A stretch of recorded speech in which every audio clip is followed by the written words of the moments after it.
What is going on, everybody? I go by RB, host of Philly Take with RB, and today we have another special guest. I'm going to let him go ahead and introduce himself. What's up, guys? My name is Steven Conrad Jr. For those of you that don't know me, you can find me. My YouTube channel was originally Philly Fanatic, but I go by Steven Conrad Jr., my real name now. And I don't know, guys. I just really wanted to get involved with the community here on YouTube. And I've always been a fan of Ryan's, and I think his content has come a really long way. He's grown really fast, surprisingly. And this whole live streaming thing I want to kind of get familiar with. And so Ryan was kind enough to bring me on to hang out with you guys and chat some Sixers tonight, man.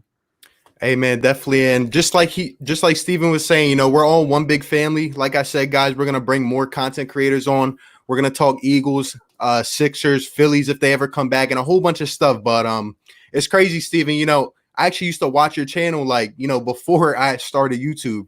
So it's crazy that we're here doing this together. But I'm excited to have you on, man. I want to talk some Sixers today.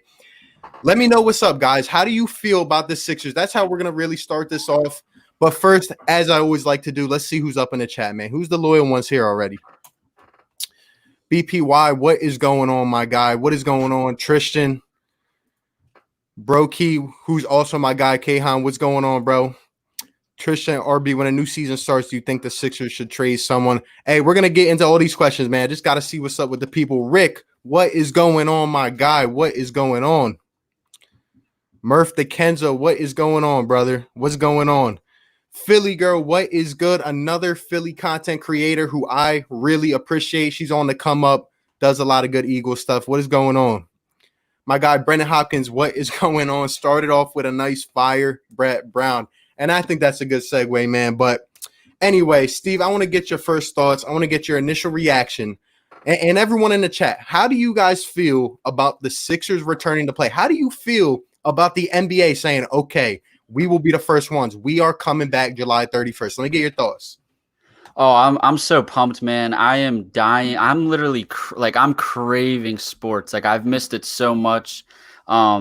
Within the first month of quarantine, it was kind of just like, whatever, this is all kind of new to us. It is what it is at this point. And the Sixers season was just so frustrating for me, but I feel so refreshed. It felt like an entire off season. It really was like an off season if you really think about it. And I think the Sixers team is going to benefit from the break. The guys are going to get healthy. Every game matters now. I think that's a big reason why this team struggled so much on the road and they were so dominant at home. Well, unfortunately, they're not going to have any home games, maybe not any road games necessarily either. It's kind of neutral ground for most of the teams, but I'm just pumped, man. Every game's meaningful. Ben Simmons has been in the gym, if you guys have seen the pictures. Joel Embiid, obviously, you heard the comments today. So I'm just pumped personally. Yeah, I feel you, man. It's a breath of fresh air knowing that we will finally see some sports games on TV. Now, like you said, we'll talk about it. It might not have the most authentic feel. It might not be the basketball that we're used to seeing, but I'm happy. Like you said, it's great to have Sixers back. It's great to have basketball, even though they were stinking up the joint pretty much the whole year. Like you said, I mean, I can't take some of the things I see, but I'm excited. 8 games, kind of like a little showcase. We already clinched a spot in the playoffs, and we're going to see what happens. Now, I don't know about this team. We're going to get into it. First off, let's see who's up in here. A couple more people in here. Murph says the Sixers are going to get hot and spank the Lakers in 6. I like it. Already coming with the bold takes. What is going on, bro? Kevin Cronin, what up? The MLB draft is tonight. Can you let me know who the Phillies select at 15? Yeah, I got you, man. I got you. I know a little bit about the MLB draft. I think it's going to be pretty crazy, though. Like this year with the high school prospects, a lot of them didn't even get to play, and now they're going to be first-round draft picks, but that's pretty crazy. Barn 5 says, I'm so excited. Bro Key, did you see Colin Cowherd's take on Carson? Dude knows what he's saying for once. Yeah, I saw that. I'm still not a big Colin Cowherd guy. I'm not a big fan of him at all. 4 for 4 Philly fan, what is going on? That's my brother, man, my right hand. Everyone go show his channel some love. Great content creator. Me and him are definitely going to get back up on here soon. And by the way, guys, we got 15 people in here already. If you have not, smash the like button on the stream. We are broadcasting from 2 channels. We can see the comments all at once from both channels. So bring that energy, man. Subscribe to both of our channels if you have not. And I appreciate everyone that's in here. But Steve, let me get your opinion. So we're talking about the Sixers, right? And I made a video a few days back talking about the Sixers 8-game schedule, right? Like, okay, we got a couple tough games in there, but overall, the Sixers compared to some of these other teams, the schedule doesn't really look too bad. The Wizards, the Magic. I mean, we got games against the Raptors, Pacers, a couple games like that. But overall, the Suns, the Trailblazers, I don't really see it, too hard. I think this will be a good shot for the Sixers to get in here and kind of find their rhythm. What do you think about it? And what do you think the Sixers are going to go in these 8 games? Yeah, for sure. Definitely a favorable schedule, and really only 2 teams scare me. Of course, it's an 8-game type of schedule, and all these teams are jockeying for position. I'm still not 100% sure how the seeding is going to work and stuff like that, but I think as it currently stands, the Sixers are the 6th seed. Could they climb up a couple spots? Definitely. And I could honestly see them probably going 6-2, if not better. But I think the thing that intrigues me most about those 8 games, forget the playoffs that are coming up, the thing that intrigues me the most is the fact that those games will matter because seeding purposes, and really it's a brand new season. I saw somebody comment, and I'm not sure where it went, but they were like, it's going to be nice to see the Sixers being, 0-0. We can get a fresh start here. So I don't know. It feels like a whole new season to me. And I think that's what is going to have a lot of fans really excited. Yeah, man, I definitely agree. Like I said, it's going to be a little refreshment, but I hope that we can find our rhythm and kind of catch fire. I mean, I really don't know what teams are going to come in, rock solid right away because they've lost that momentum. They've lost that chemistry. So to me, it's kind of up in the air. So, I mean, a lot of teams here have a good chance to do something great. Ted Minda in here, what's going on, bro? Says, dude, I saw the Carson Wentz stuff. It was on fire. Brendan Hopkins, here's the one you were talking about. The whole starting 0-0 in these 8 games would be wild. I feel you, man. Chris DeMayo, what's going on, bro? Appreciate you, my guy. Appreciate you for stopping by. By the way, I want Sixers to lose. Fire Brett Brown. Let's get a real coach to push and teach Joel not to be lazy and Ben Simmons to shoot. You guys probably already know my opinion on this. Let's get Steve's thoughts on this. So here's the thing. I was when quarantine first started, I was at the mindset where I was like, dude, can we just cancel the season? I want Brett Brown out of here. That's where I stand, just so we're clear. I'll get that right off the rip. And I don't think too highly of Al Horford either, but you know what? To me, this postseason, everybody's going to say, oh, it's going to be a true test for Ben Simmons. Is he ready? It's going to be a true test for Joel Embiid. Is he conditioned? To me, the spotlight is on the coach and Al Horford. Does Al Horford live up to his contract? And is Brett Brown really the coach that can really help this team get over the top? And my thinking is if the Sixers, if they fall short of the Eastern Conference Finals, I think he's out of here. I'll just say it right now. And there's a chance even if they do make it to the Eastern Conference Finals, and let's say they lose, I think he could still be out of here too. A lot of scenarios, but gosh, I hope the Sixers front office can agree with me there on that viewpoint on the coach at least. Yeah, man. I mean, I'm there with you. We know my thoughts. Like, there comes a point. Like, Brett was a great doll for the process years. That's what he was made for. But, to continue him now, we've seen what he's able to do, in my opinion. We've seen the ceiling with guys like Ben Simmons and Joel Embiid and even Jimmy Butler and Tobias Harris. All these guys together. I mean, we talked about the starting 5 last year. We saw what he could do, and it just wasn't enough. And, like you said, we've seen a decline this season. Maybe it's not all his fault. I don't think Brett is the worst coach in the world, but he's certainly not the guy to take us to that championship level. And I think we both know that, and a lot of the fans know that. The decision is going to be on, man. Like, something has to be done. Like you said, I would probably just get rid of him anyway, unless he goes and wins the finals. But yeah, a lot more to get into on that. Bro Key, yeah, yesterday I had to argue with a delusional Rams fan because he said Goff is better than Carson. 2 hours I'll never get back. 4 for 4 says just subbed you up. Oh, appreciate you, man. I gotta sub you up too, by the way. I got you there. Yes, sir. Barn 5 says, I think Ben will start shooting threes. At least I hope. I mean, that would be nice. That would help the Sixers. To me, that's what's keeping him from becoming one of the top players in the league, Ben looks like he's juicing. Yeah, Steve mentioned it. I saw the picture, man. I mean, this guy's going absolutely nuts. They thought he was just playing Twitch streaming on Twitch during this quarantine. It looks like he's been in the gym, you know. Murph the Kenzo Wrench Gang, appreciate you, my guy. Appreciate you. RB, when a new NBA season starts, should the Sixers trade for anyone? And yes, who? If yes, who? Should we trade someone?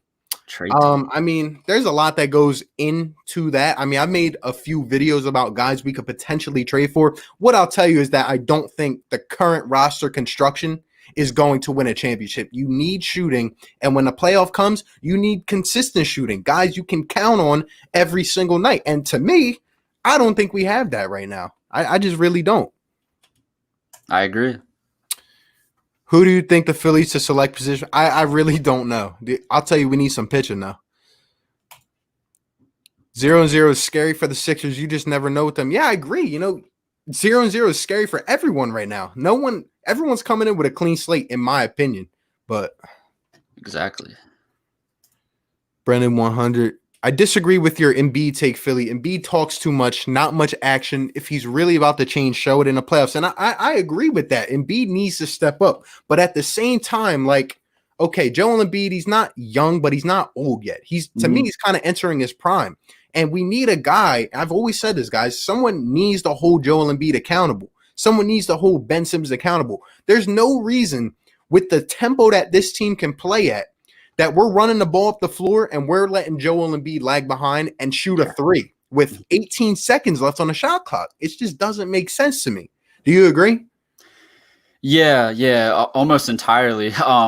The thing is, I don't know where you stand. I know there's a crowd of Sixers fans that just like don't want him to ever shoot 3-pointers. And I know a lot of his threes come, within the first couple seconds of the shot clock. Cause like you said, he's trailing on the break. I don't know what his percentages are, but he definitely should limit those. And I think a lot of that is conditioning. If his conditioning improved, it would improve every aspect of his game. Now I see what the previous commenter was saying about, talk, whatever, talk is cheap, whatever the saying is. Look, man, I don't recall Joel Embiid really posting anything on social media at all over this quarantine. And I was getting worried personally. Would I prefer my players to go out there and prove it rather than post? Of course. But I think a lot of that is a product of these guys being young. As Ryan was saying, a lot of you guys forget Joel Embiid. This has only been like his third or fourth playing season. He did miss 2 years due to injury. So I think a lot of that is just maturity and stuff like that. All the NBA players do it, man. Everybody posts on social media and stuff like that. It's just the modern world we live in right now.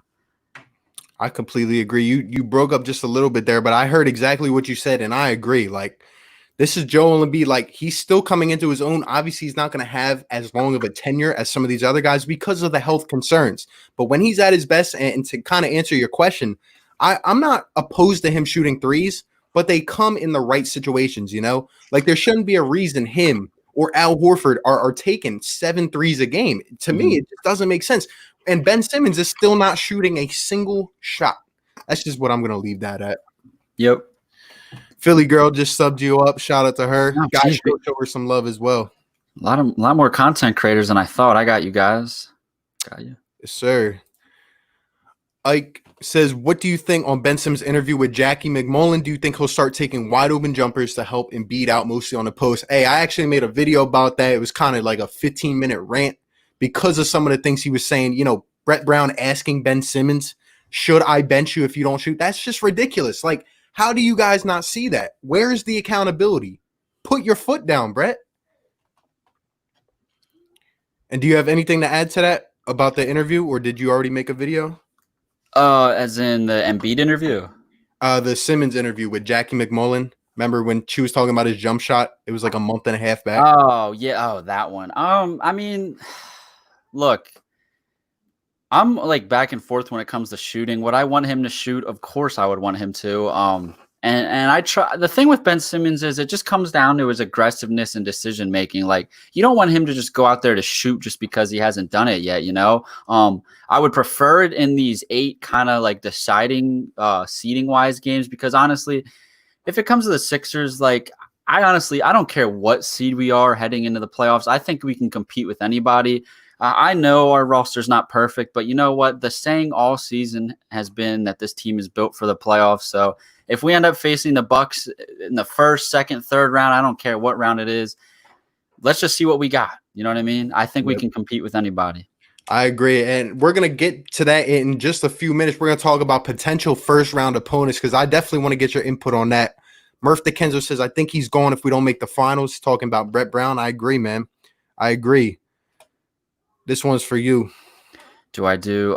So I'll be honest. I've never made a Flyers video. I don't want to come off as a bandwagon guy. I've been coming around to it just because they were good this season. But as for the Phillies, I do videos from time to time. It's really rare. I am indeed a Phillies fan, but it's looking rough, man. I don't know. Are we gonna get a baseball season? So we'll have to see how that all plays out, man. I hope we do because I was looking forward to baseball. The Sixers were so frustrating this year, but I don't know. The tides are turning.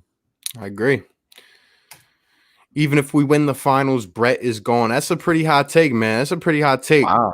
And we do these hot takes here on every stream. We'll get to those in a little while. I get like some crazy opinions from the people. It gets nuts. It gets nuts up in here. Nothing Philly shouldn't play. Those players are too greedy. That's a different topic for another day. For sure. Did you see the rumors about Sixers interest in Beal?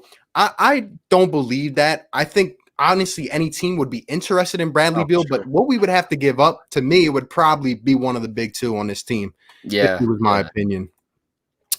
Ben needs to move to the 4. He could be the best in the league. To me, this is one of the biggest questions of the whole offseason. It kind of foreshadows what the Sixers do with their entire roster, and it'll definitely be something to talk about. Did you guys see that Trey Burke might be brought back? Don't know how I feel about it. Nothing too insane. I never hated Trey Burke. I just think he didn't play. Like, he's just like everyone else on the bench. Play him 23 minutes one game, and then they're playing 10 minutes the next, and then they just fizzle off for a month. It doesn't make sense to me. The Sixers have star power, but no chemistry. It could change when they come back. I see Trae Young and Zach LaVine point at players, and they know what to do. Is star power or chemistry more important? I'll let Steve answer that first. I got a strong opinion on that. Well, okay, so that's a big question right there. I see Trae Young. I think the issue here is that our two best players are young and maturing. Now, I think both guys have leadership qualities, so I'm not going to knock either of them. I think Ben Simmons can be a good leader, and his play style kind of shows it that way too. But the biggest issue with the Sixers in regards to that is the roster construction is horrible, man. Al Horford making all that money to really be Joel Embiid's backup, and that's what you're going to see in the playoffs. And I kind of want to combine this with the one guy's previous comment. I don't want to take too much of your time with this question, but about moving Ben Simmons to the 4. That's definitely intriguing. He definitely has skill sets. He could play that position, but to me, Ben Simmons is always just going to be a basketball player, like a LeBron James type. You can move him anywhere. I think the Sixers should go. This is off-season talk. I think they need to bring in a guard that can play the 1 or 2, that can take the ball handling duties off of Ben Simmons from time to time and create space when he doesn't have the ball. He needs to be able to shoot and handle the rock. We need to get a player like that. Whether that's, there's all sorts of names you're hearing. Bradley Beal, that's not realistic. I see a lot of Buddy Hield potentially. Maybe they get a guy in the draft, but I just think the roster construction is why the chemistry looks so bad. And it's something that Al Horford could be around the next 3 years, and they may never figure out how to implement him properly. Hey, I completely agree. Before I give my take on this, I want to say what's up to Kara. Appreciate you stopping by. Superhero says, I'm here and ready to defend my boy Joel Embiid. We need better sets on offense to take advantage of the fact that we got a low post weapon like him. Superhero, what's going on, bro? Appreciate you for tuning in. And back to this take, I say chemistry 100%. To me, you can have all these star guys. Think about it. Not every, take every team from every year with the best talent. They don't always win. They do not always win. It comes down to a multitude of factors. You have to have chemistry. You guys have to know with the game on the line, who's getting the ball. In this situation, who's getting the ball? And to me, there is just none of that with the Sixers. It goes down to coaching, but it also goes down to chemistry. Like, We need these guys to play together. You know, you ever watch the Warriors a couple years back? Steph Curry knows exactly where Klay Thompson's going to be before he even throws him the ball. It's just that chemistry, just those ties like that make it so much better between a team. That's my opinion on that. I agree. And that's sorry, I don't mean to interrupt. That's like a like chemistry which can be combined with like the team system / like culture. You had mentioned the Warriors. They added such a big guy in Kevin Durant that one off season. And usually when a team adds a guy like that, they don't always win the championship the first season, but they were able to seamlessly implement him, you know? So I think it's a culture thing. And that's where it comes down to, like, is Brett Brown, like, this is a coaching thing. Is Brett Brown really the guy who can create a culture, a winning culture? That's the question there, you know? So that's what it all comes down to this offseason when they decide to if they make a coaching change. Absolutely agree. Liberty Line PHL says, hey, Steven and RB, no one wants to face a healthy Sixers team. Shake Milton is the key. Sixers-Lakers finals. Let's go. That's pretty bold take. I like it, though. I like it. Shout out to Liberty Line, man. That's the website I write for. I'm not sure who's running. I didn't know the Liberty Line had a YouTube account, but shout out to you guys. Appreciate you stopping in. Shout out to you guys. Trishan, I love the Sixers so much. I love Philly. Do you live in Philly? I do not. I live in Jersey. Had donuts for dinner. Wonderful, wonderful. Someone's grilling up fajitas. Let's see. Oh, these comments are coming crazy. Appreciate everyone that's in here. If you guys have not yet, smash that like button, subscribe to our channels. We'll definitely be doing these collabs in the future as well. You know, a lot of Sixers to talk about. For sure, man. I'm always down. I would love to see the Sixers try to get Jay right, but I know he'll never leave Nova. This is a good point, man. I'm a Nova fan myself. I love Jay Wright. Absolutely love him. Been saying it for years, but it'll never happen, like you said. Yeah, that's the thing. Philly girl, got to get to the girl, but I'm listening. Appreciate you, Philly girl. Appreciate you being in here. I don't know Sixers. I'm here to amuse. Shout out to you, Carrie. You got to get on some Sixers talk, you know? I support bringing Burke back if we wave the scrub that is Raul Neto. Guys, if I see a lick of Raul Neto, yes, you guys already know what's going to happen, man. I'm glad we can agree on this because they made between those two, it was clear they were going to cut one of them. I mean, obviously Shake Milton developing, he's kind of like your backup point. Well, he's a starter now. How about that? But I don't know. I just felt like Trey Burke was clearly the better player. Like when he was out there, when Brett did play him, he was scoring in bunches. Neto just seems like a more capable perimeter version of like TJ McConnell, if that makes sense, without like all the scrappiness. Yeah, I don't really know how you describe him. I absolutely agree. Trey Burke is a mile better than Raul Neto. And me, I like TJ McConnell. I never really minded him playing minutes because of what you said, the scrappiness. I like that. But what is Raul Neto bringing other than just a guy who's a liability on defense? You know, it's crazy. Luciano Martinez, what's going on, says the issue is accountability. 100%. I couldn't agree more. Where is the accountability? Guys like Ben Simmons, right? Or even other stars that started young in the league. They were never these guys. Like, they always have that one good coach or that one mentor to say, hey, you got to pick it up. You got to do your thing. We don't have that here. We don't. Guys come out loose to the Cavaliers and come out when they want to play and beat the Milwaukee Bucks. It's crazy. And I don't know if you guys saw the Michael Jordan documentary, but I'm not saying like the Sixers can or will go out and hire like a coach, you know, like, you know, the caliber of Phil Jackson, but he was accountable. And that's why he's arguably the greatest basketball coach ever. He was accountable. We don't need a guy that's going to be amazing X's and O's wise because we have so much talent. Ben Simmons can be a top 5 player.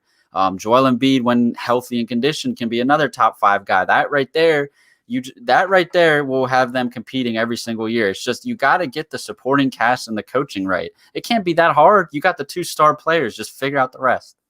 Absolutely agree. Couldn't not even going to add anything more. That's perfect. Just how you said it.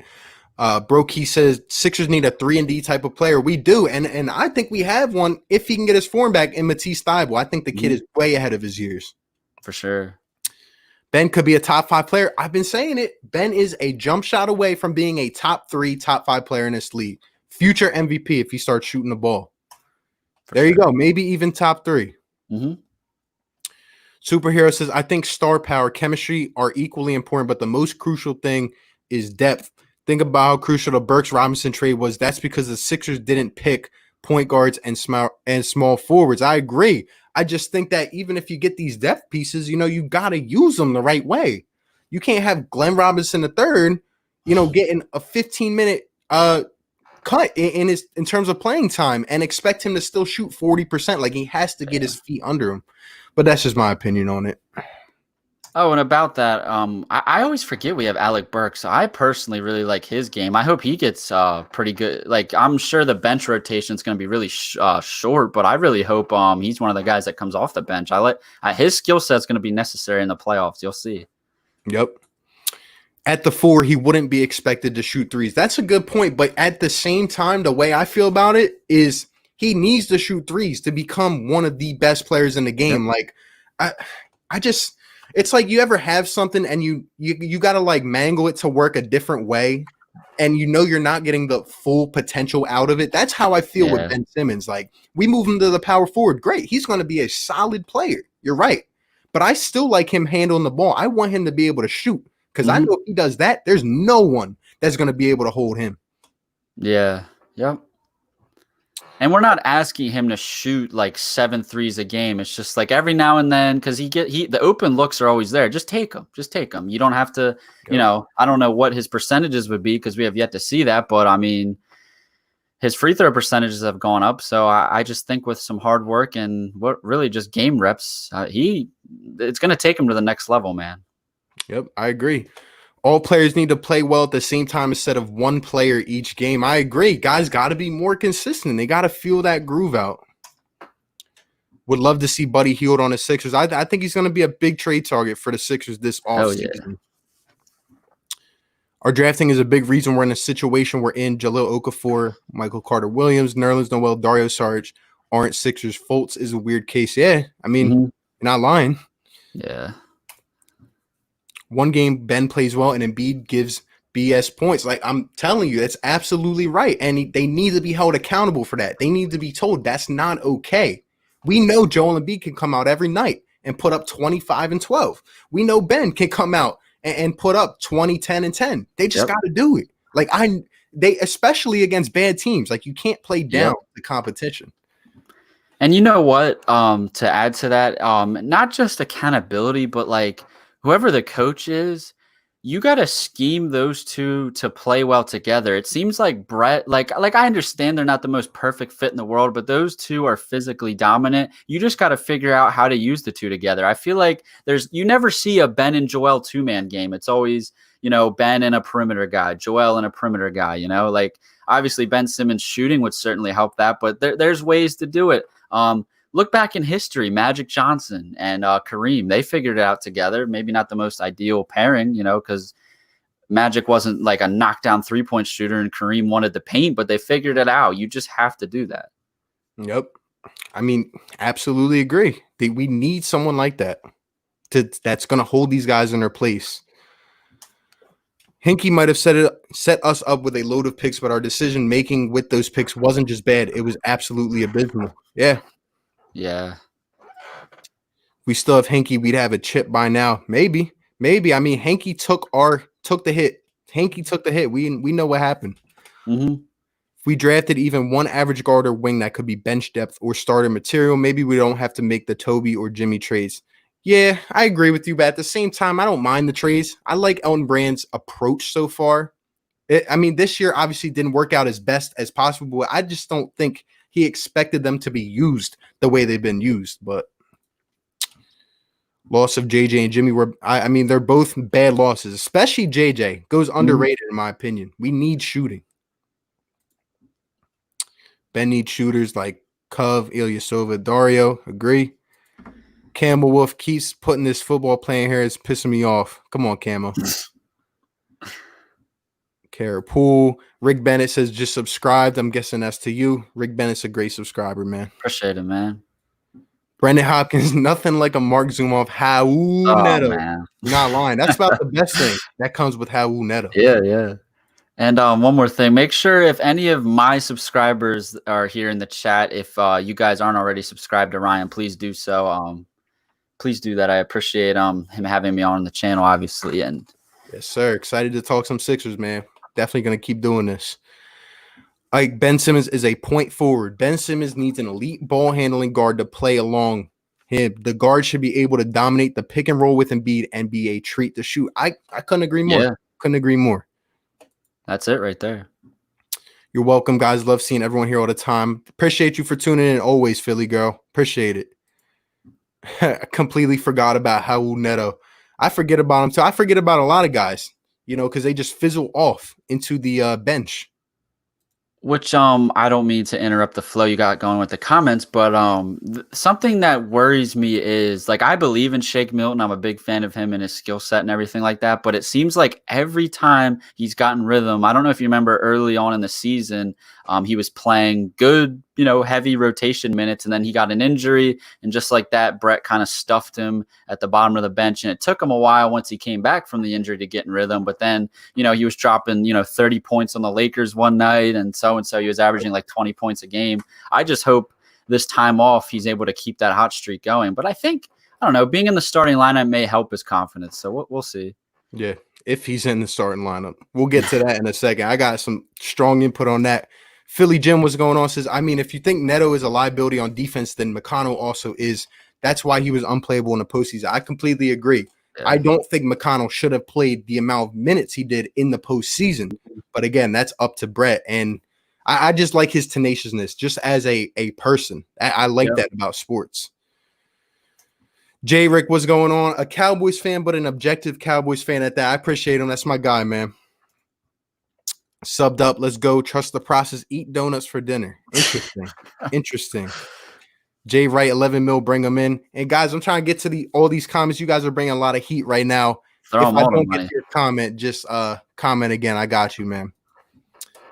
Stan Shake Milton. I know his sample size isn't as big as people would like, but your sample size is only as big as the coach plays you. He can shoot off the catch and he can pull up. I'm hoping he shows up in the playoffs, and he needs to get substantial minutes. I'll give a bull take later on about Shake Milton, but I hope Brett plays him. Damian Lillard would be perfect to play alongside Ben and Embiid. I mean, that would be a dream scenario. It's just, how do we go about getting them, Yeah, exactly.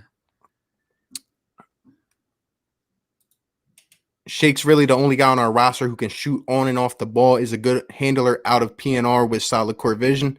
I agree. He's solid.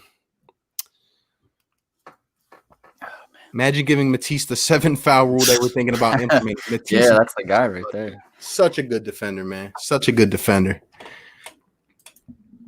Oh, my fault.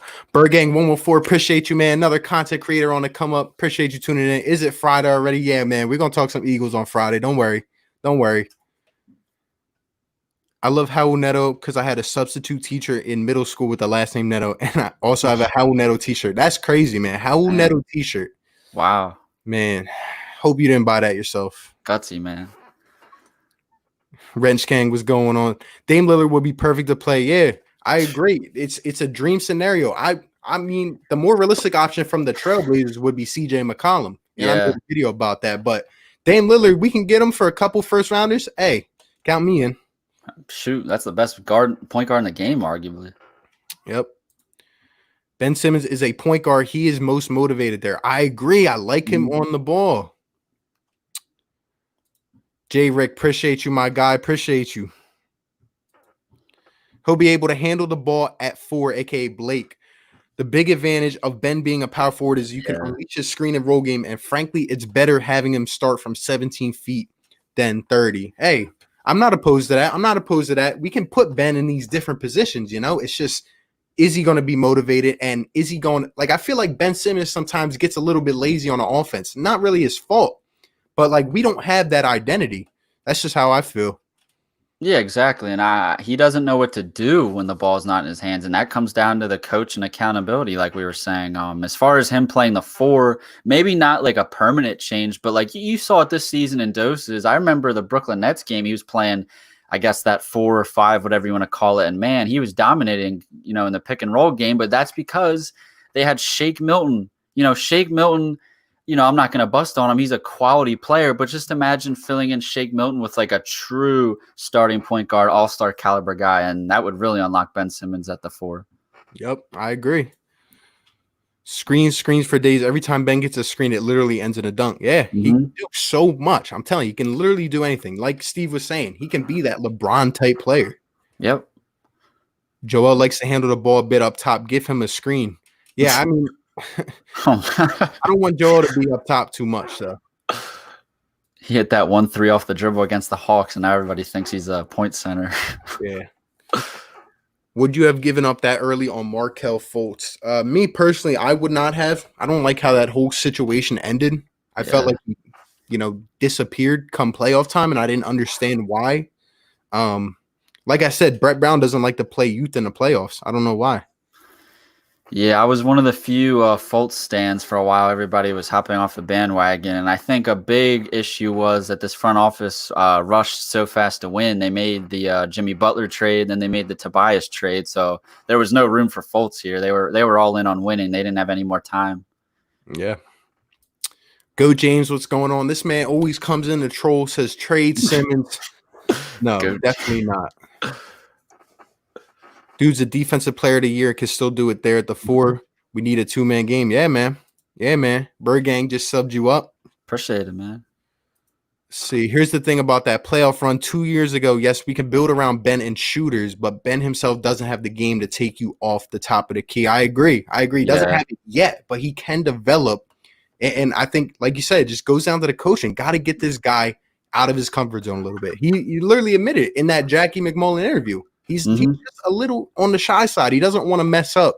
Got to get that off him. Yeah. Let's see. Trying to get to all these comments, guys.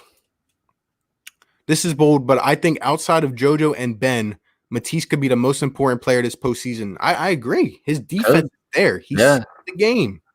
Gonna have to lock up the opposing teams. There's a lot of really good guards in the East. I think that's what people are forgetting, and we're gonna be matched up on them, and we're gonna have to throw bodies, and Matisse is gonna be one of them. Yep, I agree. Let's see. Appreciate you, BPY. On the road to 2K, you guys already know, man. Show both our channels some love. You already know. We're grinding. There's a loyal right there. His third account. Damn. Yes, sir. Let's see. Blazers wouldn't trade him in a million years. Yeah, I agree with that. Yeah. I don't think Lillard's going anywhere. All right, guys. So Murph DeKenzo is giving us a lineup here. And this is kind of a question I wanted to get into. Actually, we'll read a couple more comments before we get into that. Let's see. We need 4 more shooters on the team. That's crazy. Damn. Brett played Fultz wrong. He was never a shooting guard and kept him there even when he knew he couldn't shoot. He's a point guard. I mean, yeah, Fultz has a weird story behind him. Yeah. Dame's a ball hog. Let's see. But as a point guard that couldn't shoot, it was a poor fit there too. I loved his energy off the bench on the second team, and frankly, it's probably as good as spending money on Al Horford. Yeah. Moving Ben to permanent power forward is so disrespectful to his game. Ben does a lot of things. Well, I would like to echo that. That is pretty much what I'm saying. Ben can do so much. He can be, in the future, that number 1 option on the team. Let's see. Trade might be positive if the OKC pick converts. Yeah, I'm waiting to see on that. That's going to be pretty interesting. Can you give my other account a wrench, please? I got you, bro. I got you. Comment again. I'm going to get to some of these comments, and I got you. We should be rooting hard for the Thunder to win in the last 8 games. Yeah, I think they are, too. Ben's a good passer, great ball handler, jump shots over. Absolutely agree. I agree on a full change. I'm talking playoffs. Joey Shake 72 says, I try to catch some games when I'm not working. What's the plan for the NBA? Season start? Hey, it's Steven Conrad. Hey, you're alive. Shout out to Joey, man. What's up, Joey? Yeah, I'm alive, man. Hold on. Let me give you a wrench, Joey. And I got BPY too. But yeah, Joey, the season starting up. We got 8 games, 8 regular season games, and we're hopping into the playoffs. Can't wait.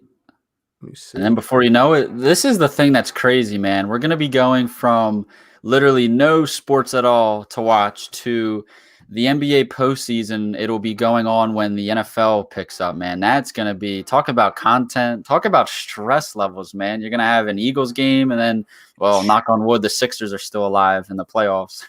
I was thinking about that a couple months ago too, and with the new season starting on December 1st, it's gonna be it's gonna be weird, man. Yeah, I don't know yeah. how they're gonna start that quick. Barn Five says just subbed.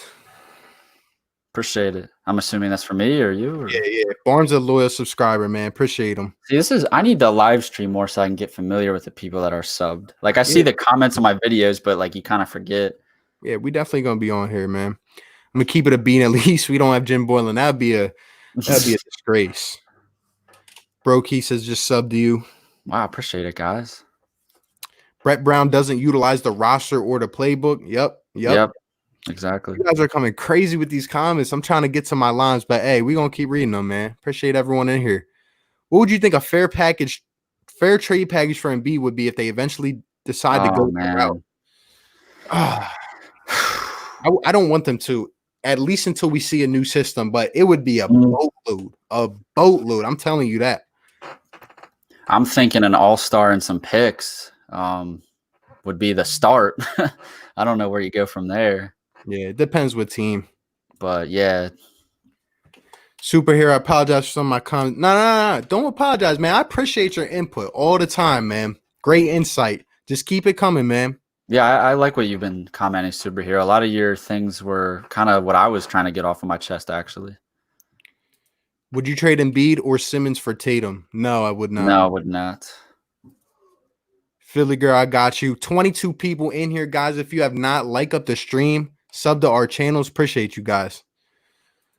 Matisse needs to start in the playoffs to guard a good guard because Ben needs to guard the small forwards. Hey, we're about to get to this lineup real quick. Brennan says just sub to Steven. Appreciate you. That is crazy. I know someone from my middle school with the last name Neto, and 2 years later, the guy signed a guy with the last name Neto. Unless he's Brazilian, I don't think it counts. No. We're going from no sports to sports every day in the fall winter. It's gonna be crazy. Man. You're gonna be on that grind, man. Oh yeah. All right, so here we go, guys. Now I want to talk about the playoff rotation. I made a video about it. I want to get Steve's opinion on it. I want to get everyone that's up in here right now. What, 22 people? Guys, what should the starting lineup be come playoff time? These 8 games are going to be a showcase, right? What should the starting lineup be? What will get the most optimal use out of the talent we have? We need to come up with something very good for this team to work good. Steve, let me get your thoughts, man.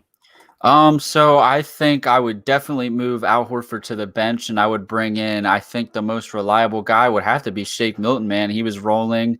So basically your starting lineup would be Ben,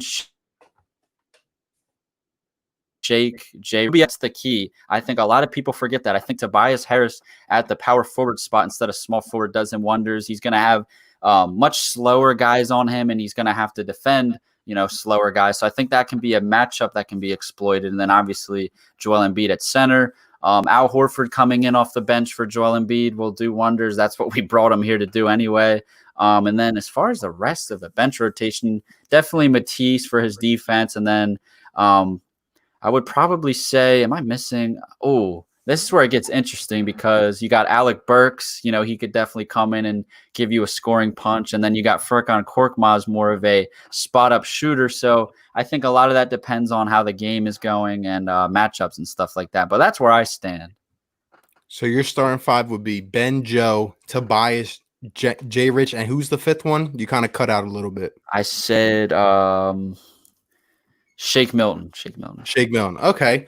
That's not a bad rotation, in my opinion. Bad lineup. I like that. To me, I would just go a little bit different, and I know a lot of people have gotten on me for this. Me personally, I would not start Shake Milton just because of his, lack of experience. He's young, and he had a nice stretch. And after that, I saw teams start to divert more attention to Shake Milton. And like you said, there's been a break. So is he going to come back and be ready to go? I wouldn't start him day one in the playoffs. Like you said, it depends on the opponent, the situation. To me, I would have the same exact lineup as you, but I would just switch out Shake Milton for Glenn Robinson III. Just get that lengthy, versatile, veteran defender in there who hopefully can shoot because he's shooting 28% with the Sixers, not going to cut it. But there's a lot that goes into it. Like you said, I think we both have good lineups, but we do agree that Al Horford cannot start for the Sixers. If Al Horford starts, that is my biggest fear that it's going to happen, we're not in for anything good, man. You know what? That was a really good point you made about Glenn Robinson starting, and I just think that actually might be smart, just because he's a veteran guy, and I think he would flourish and be more comfortable with the starters, because his role, it would be certain. When he comes off the bench, it's kind of just like, all right, I got to go out here and score and make stuff happen. If he's in the starting lineup, just defend the guy in front of you and hit the open three when it comes your way. I think. You know what? That's a really good point. And who knows, man? I wonder what Brett's thinking. That's the question. For all we know, he may just deploy Al Horford out there in the starting lineup again. I hope not, man. I hope not. Let's get to some of these comments. Let's see what you guys are thinking. Let's see. Ike says, Ben, Shake, J. Rich, Harrison, and Embiid is the only logical roster we can throw into the playoffs. So that's echoing your point. I like it. I like it. I do. Philly is the best team across all sports. For some strange reason, we don't end up making the cut year and year again.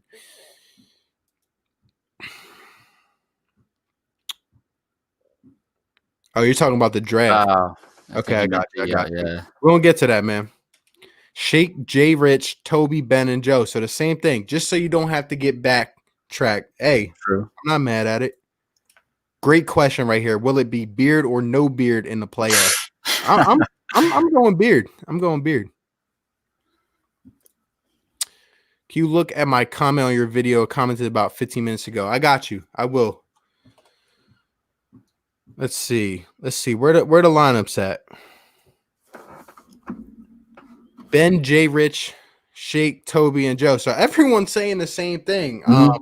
I went a little bit different. Let's see what Superhero says. Shake, Jay, Rich, Toby, Ben at the power forward, and Joel Embiid.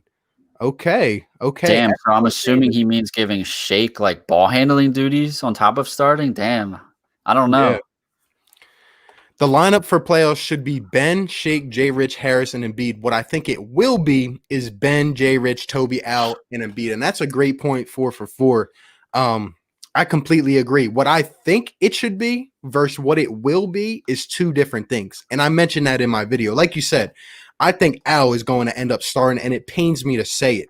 And I think, guys, don't be surprised if some of these younger guys do not get the minutes you think they're going to get. Matisse, Shake. I'm just saying, if they end up playing 12, 15 minutes a game, don't get mad at me. I'm just saying it. I just know Brett Brown. I know him too well. Yep. Lineup depends on who we're playing too. Yep, I agree.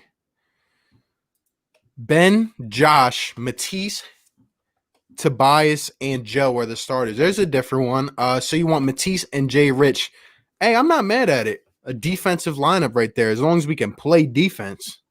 That could realistically end up happening too. It all depends on matchups, man. I think, like, realistically, I'm like, I was saying earlier, I'm not starting Al Horford. I think there's probably two teams in the East I would start him against. One being the Bucks, obviously, because I just think he matches up well against them. Giannis, you want to clog the paint, stuff like that. But also the Indiana Pacers, they're a pretty big team as well. But besides that, I would definitely have Al Horford coming off the bench. That's just me. Yeah, I think he has to come off the bench. That's what we got him for, that insurance premium. And it even when he's on the floor with Joe, it doesn't make sense what they try to run. Like, he cannot be a spot-up shooter from the corner. It just isn't going to work. He can't be your number 2 option. Yeah. Ugh. Ben, power forward. I like it. Think game 1 and 2 and then mix it up. Yeah, we could see different lineups. Mm-hmm. The one dislike on the video is someone who's jealous about our Philly teams. Yeah, someone always dislikes. They're weird. Haters, man. They're weird. Do y'all believe this championship would have an asterisk? That's a question I've talked about for weeks. I don't know. I think it is. Ultimately. And of course, we would be the team to somehow win it too. Right. The Sixers would go on a crazy run, beat a sleeper team, and then they won it that year. Ben, Shake, Josh, Toby, and Embiid. Not bad. Ben, Josh, Tobias, sadly Horford, and center, you already know. Is that your lineup that you think we should go with, or you think that we will go with? I'm just telling you guys. Obviously, the game gets, maximized in the half court, and you got Al Horford and Joel Embiid, Ben Simmons, three. Like I call it the 4-forward lineup. We got all these big men, but think about last year. Like we have even less shooting now. Like who can you guys consistently say, I trust that man to come out and make 4 threes a night? There is not one guy on this roster I can say that about.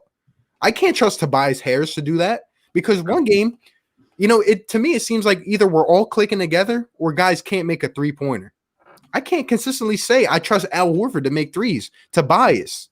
I mean, Furkan, he's a guy who can heat up for 30. Or he can go 0 for 8. Like, you don't know. You just don't know. The guy I trusted was JJ Redick, and he's not here anymore. Mm-hmm. Yeah, could you imagine a late clock situation, and let's say the game season series is on the line, like, and you need a 3. Who are you drawing it up for? Because I don't know. Who are you drawing it up for? Good point. Shake, Alec Burks, Glenn Robinson III, and Mike Scott on the bench. Yeah, that's an interesting question too about the rotation. Like, how many people do we keep? Give me Mike Scott, Raul Neto, James Ennis, Norvell Pell, and GR3. Well, James Ennis isn't here anymore. I miss him, but that'll be our next question, actually. Forgot about Mike Scott. Damn. No shaving during playoffs. Yeah, Mike Scott kind of disappeared this year. Playoff Simmons, Casper the Friendly Ghost. I wouldn't say he's Casper the Friendly Ghost. I just think, like, he can do a lot, but he just doesn't know what to do. Like, he needs to be instructed on what to do. We got to have an identity. Last year, it was Jimmy Butler. That's what I mean, yeah. You know what I mean? It wasn't fair for him last year because that's when Brett started experimenting with giving Jimmy, like, the point guard role, and Ben was just kind of adjusting on the fly. I thought he played well. It was a new situation, and the playoffs were there. Right. Absolutely agree. If we do see Horford, I want to see him actually setting screens and rolling. Brett admitted he's a screen and roller. Everyone knows it from his career. If we see him spotting up again, I agree. Absolutely agree. Like, you got to use these guys. Like, the thing with me is, like, I still can't believe that Al Horford just magically fell off the earth this year. I don't believe that. Obviously, he's getting up there in age, but Brad Stevens was able to maximize his potential. Brett Brown has declined it all the way. So I think that coaching matters. Some people think it doesn't. I think it does. Yep. Let's see. The teacher with the last name Neto also goes to my church. This is insane. I know 2 people with the last name Neto. What are your thoughts? I don't know anyone with the last name Neto. Yeah, I don't either, actually. Y'all paid Horford just so he doesn't clamp Embiid in the playoffs. I mean, I'm not mad at the game. I'm not mad at it. I mean, maybe the playoffs are designed for the Sixers, smash mouth, bully ball. But at the same time, I'm scared. And this will kind of lead into our next point, but about who we play, because we got some teams in the East who have solid head coaches, and I'm kind of scared what they're going to do to the Sixers. I mean, they might just load everyone in the paint and just push us out to the wing. They don't trust us. I feel like it's going to go one of 2 ways. It's either going to go really well, better than expected, or worse. So prepare yourselves. Yep. This is a good point right here. It says, I think the reason you start Shake is because he can shoot and take some of the ball handling duties off of Ben Simmons' plate. We all know how defenses will defend Ben Simmons in a half court. And that's a good point.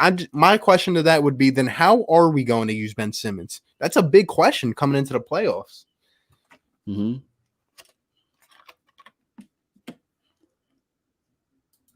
If he can shoot like he did earlier in the year, he would be big. I'm not sure who that references to. Oh, you know what? I think he means Horford, because I do recall it was like the first 5 to 10 games of the season. He was shooting pretty well, and then I don't know what happened, man. It makes you wonder, like, maybe he was hurt all this time. Brett wasn't using him right, like you said. However, Brett was using him like he was almost like a shooting guard at times, spotting up and shooting. It just didn't make any sense. Yeah, I agree. What I think happened is just teams adapted, like that too. We had that defensive mind, and for some reason, guys can't even play defense. And when you take away our shooting, I just see teams, I'd see it all the time. They just load the paint, just let us shoot. That's why Al Horford's, I mean, it just pisses me off. We already know, but like, why is Al Horford taking 8 threes a game? It doesn't make sense. It just doesn't make sense. How far are we going to go in the playoffs? Who do y'all want to see in the first round? This is our next question that we're getting to, guys. Let me just read off some more comments. We will be the team to win when there's a pandemic. Yep. Korkmaz can make 4 threes, but he can also give up the same amount of points. Yep. Yep. For Eagles questions, we might answer some, but that'll probably be more for Friday. We're just talking Sixers. Imagine if Ben ends up shooting a game-winning 3. Oh man. I mean, never hear the end of it. Let's go. Isn't Shake starting over Horford? Who knows? Who knows at this point? We hear all these reports. I don't know. I'll wait to see. Let's see. NBA Finals start in September or October. Yeah. Yes. I think middle or end of September. It's crazy. It's the main thing. Also, it's not really the totally limit Horford's minutes. Horford can also be the backup 4 as well. Yeah, we can use. It's not like just because he's the backup, he can only play 20 minutes a game, 15. He can play starter minutes, but just not at the same time as Joe. Hits a game 7 when I don't even know what I would do. Please, I don't know what I could do. Horford can just not play. But anyway, to that question that someone was asking, in these 8 games, I talked about like all these teams and their schedules and everything.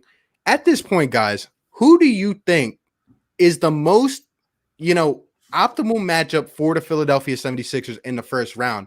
I think it comes down to a couple of who we're likely to play, and I have in mind who I would want to play, but I'm going to get my thoughts from my guy Steven first, and then everyone in the chat, 20 people in here, let me know, which team do you guys want to see in the first round of the playoffs, and why? Honestly, like, I look at every team in the East, and I definitely think we could beat them. Obviously, the Bucks would be hard. Toronto, even without Kawhi, would be tough. But you know what? I want Boston in the first round. I think the playoff environment, the fact that they don't have Al Horford anymore, I just think I think we could handle them pretty well. We did this season. We handled them really well. They don't have an answer. They definitely don't have an answer for Joel Embiid. They can game plan around Ben Simmons, but nobody's really going to stop him. And I just think our defense is going to wear out the minimal offense they have on that team. I think their system is really good, but I just feel like when I watch that team play, the scoring really comes from 2 guys, Jason Tatum and Kemba Walker. And I think with the big bodies and the tenacious defensive-minded guys we have, we would tire them out. I think we could sweep the Boston team. And just one more thing, I actually have to head out, guys. My uncle stopped over unexpectedly. You never know these days with the pandemic going on. I just wanted to say, Ryan, first of all, really appreciate you having me on here. Definitely plan on doing more of this stuff in the future, collaborating and stuff like that, bringing you on my channel. But you got all this tech over here you can stream on multiple different platforms. But I had a fun time hanging out with all you guys tonight. Hopefully next time I can stick around longer. But besides that, man, take care, man. I'll catch you all later. Hey, appreciate you for coming on, man. We're going to get you on again soon. Everyone show him up some love as well. Sounds good, y'all. Peace. All right, guys. So appreciate him from coming on and everything. That was, we had a lot of fun. We're going to be talking a lot of Sixers the next couple weeks, everything, guys. But to get to the point about which team I would want to see in the playoffs, in terms of my opinion, it comes down not only to the matchups, but also to the coaches. Like you look at a team like Boston. He said he would want to see Boston, but Brad Stevens I feel like he just has the Sixers number. Now, I know we went 3-1 against the Celtics this year. I know no one on the Boston Celtics can stop Joel Embiid. They have no answer for Joe. But at the same time, I can trust Brad Stevens that he's going to load the paint and make us shoot. He knows how to take care of Ben Simmons. A lot of factors go into it. In terms of Boston, I think they would be, honestly, maybe the second or third team I would like to play. If I had a dream scenario, somehow, some way, I would like the Sixers to end up playing the Indiana Pacers because I think we could handle them easily. After that, I would probably say the Miami Heat, even though they have Jimmy Butler, they're young, inexperienced. It's going to take those guys a little bit to get, their feet wet in the playoffs. And, Bam's having a great season, but I would trust Joe still in that series. So it comes down to a lot. I would probably say Pacers, Heat, and then Boston. And then Milwaukee. I do not want to see Toronto, guys. I do not want to see Toronto again. Let's see what you guys are saying now.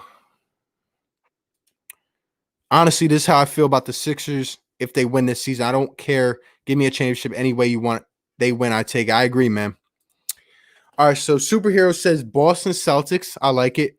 Max, the Sixers fan, what's going on, bro? Says Miami. Waylon, Indianapolis. Yeah, Indiana Pacers. Bucks. Murphy Kenzo says Bucks. Interesting. So, a whole bunch of different takes here. Let's see. Boston doesn't have any big that can guard Joel. And I think if we make better use of Jay Rich and he stays healthy, our offense can start clicking. Yeah, I agree. Joel would be the X factor for sure in that series. I want to see the Celtics. I think we would have the best shot. And if we win, we would play the 4 or something seed. Yeah. Heat, just because I can really see us beating them the easiest, but bring me Boston. Yeah. Heat, like I said, Jimmy Butler would be hard. We had a couple intense games with them this year that went into overtime, but overall, like having Ben and Joe and Al Horford, it would be hard for Miami. Like I said, they're young. Second round, you probably see the Celtics or Toronto.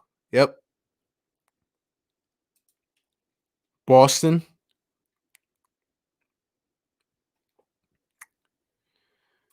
You're right. Brad Stevens way better than Brett Brown. Yeah, I'm scared either way. Whoever we end up playing, it's going to be a hard matchup, guys. And that's kind of, what sucks about us landing in the 6th seed. It just is what it is.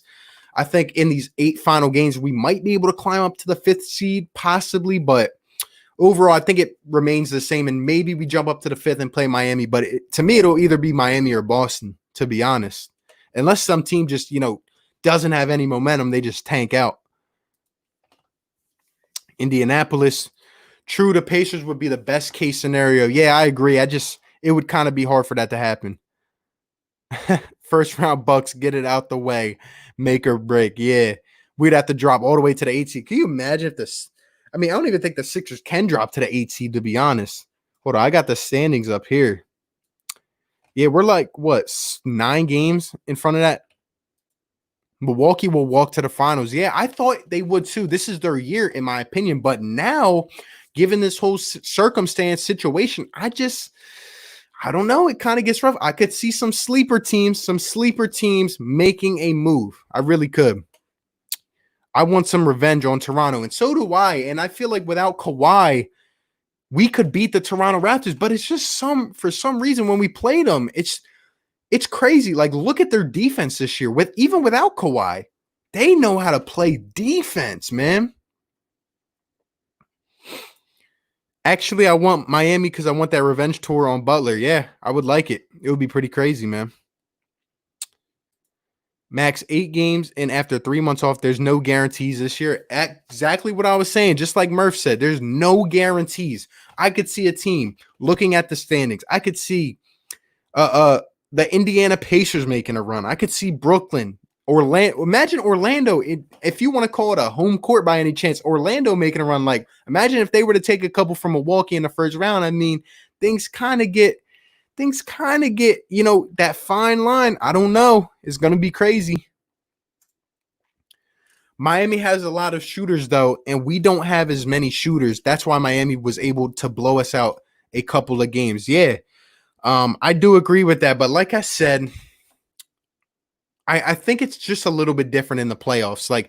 But you're not wrong. And with Eric Spoelstra, if you guys have seen some of the behind the scenes type of situations with the Heat, Eric Spoelstra does not play games. He does not play games. And Jimmy Butler, add him on top, does not play games. So overall, the Miami Heat, the Boston Celtics would both be really hard in my opinion. Now, I would probably rather play Miami in the first round and then go play Milwaukee in the second round. That's just my opinion, rather than playing Boston and then Toronto. I know some people will disagree with that, but it's just my opinion. I would stand our chances against Milwaukee in the second round over Toronto. I just see something in that defense that scares me. How many games up are the Bucks? They're 6.5 up on Toronto. That's why I'm saying, like, I feel like they already have that concrete. Toronto's 3 up on Boston. Now Boston kind of doesn't really have too bad of a schedule. Toronto has some tough teams. They play the Bucks twice, but it's near the end. And I think Milwaukee will be resting their guys, so I think Toronto will be fine. That's why I say I think it'll remain the same. Let's see. Steven Conrad, can you give me a wrench? He's not here anymore, but I'll let him know, man. Murph, best team in the NBA and the best road team. They don't need home court advantage. Nobody can stop Giannis.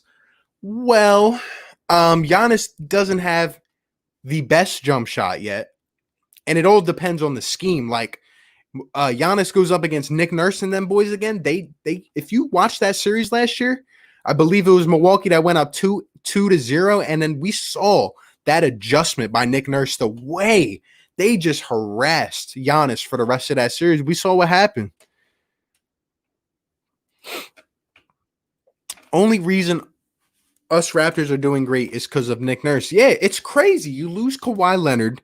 I mean, I'm not going to say Pascal Siakam is a number one on a team, but look at that roster. And don't even get me started with Kyle Lowry. I hate Kyle Lowry.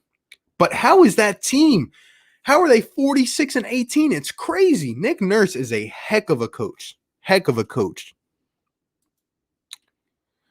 You're right, but realistically, nobody touching them. Yeah, I mean, that's what I would expect for a team with 12 losses. But at this point, I want to see how teams kind of get back into their groove. Remember now, no fans, home games, road games, don't even consider that. Like, it's going to be a weird atmosphere, you know? Brooklyn with KD back would be really interesting. Yeah, KD's not playing the rest of the year, but next year, be on the lookout for Brooklyn.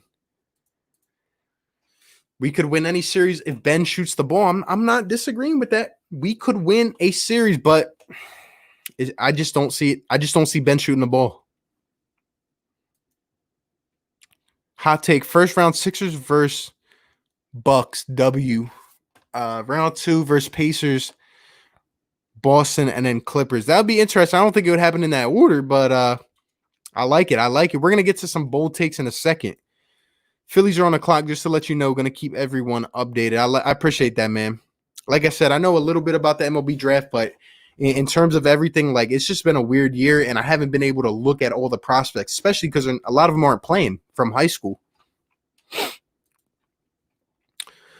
I'm jealous of the Raptors with Nick Nurse. Talk about a proactive front office. Who fires a coach of the year to hire an internal guy only for him to be one of the best coaches in the business? Couldn't have said it better, superhero. Couldn't have said it better.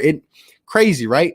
Every year, they get stopped by LeBron, and then LeBron leaves. But guess what? Coach of the year, Dwayne Casey, you're not getting it done. Imagine firing the coach of the year because he is not getting it done. But yeah, look who we have here, and apparently I guess he's getting it done because he's still here, right? Crazy. We took a catcher. The Phillies took a catcher?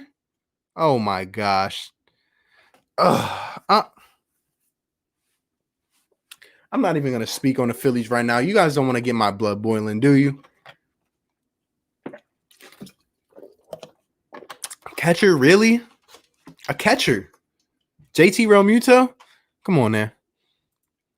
Flyers are going to win the Stanley Cup. Go Flyers. Another thing, hockey coming back. I could see anything happening, You remember, guys, only 4 games to win a series. Anything could happen. These guys aren't going to have their games under them yet.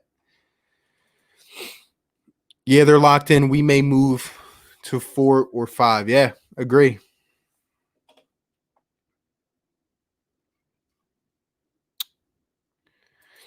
Ben needs to lock up with Giannis no matter where he plays. Yeah, I agree. I would probably put Ben on Giannis. He would be the guy. Of course, it would be a great matchup. But then even if Giannis drives, you still got Joe in the paint. Like, this team should be playing so much better than we do. They really should. The Sixers have a lot of talent, and I just need to see more. Good point, Superhero says no one can lock up Giannis as long as he plays under a separate set of rules than everybody else. You're talking about referring to the fouls. Yeah. Hey man, it's crazy to me how even these guys get even, more respect, even though they're the most unguardable players. It's crazy. It's crazy. That's what concerns me. Aren't we 10-24 on a road? Yes, we are. 10-24 on a road. Now, it's going to be at a neutral site. I would say they're more of road games than home games, obviously, because in Orlando, but I'm more worried, kind of flip that. Look at the home record, 29-2, right?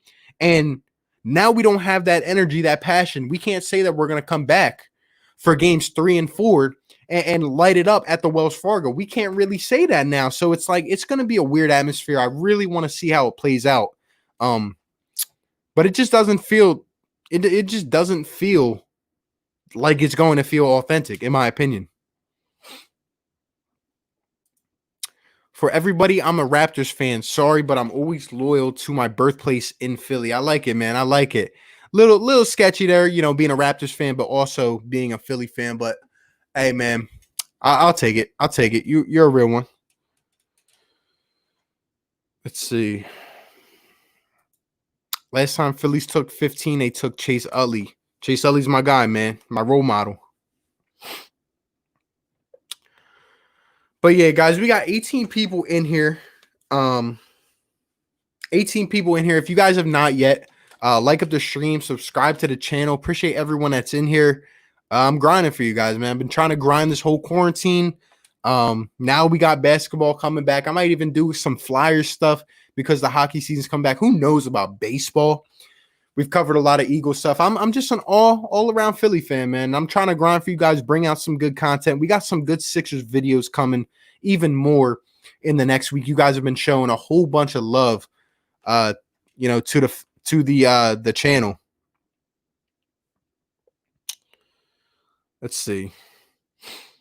We need the Duke coach because Brett is a walking. Yeah, man. Coach K would never leave Duke, but definitely a topic to get into about the coaching and the replacement. Phillies drafted a pitcher, Mick Abel. Okay. I'm glad. We need a pitcher, man. Phillies took a right-handed pitcher. Don't know why he said catcher. Yeah, man. You guys were scaring me. I'm like, catcher? Like, what's going on here? What's going on?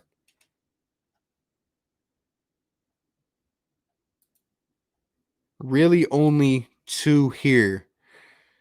Not sure what that is referring to, but what's going on, Philly girl? Appreciate you being back in here.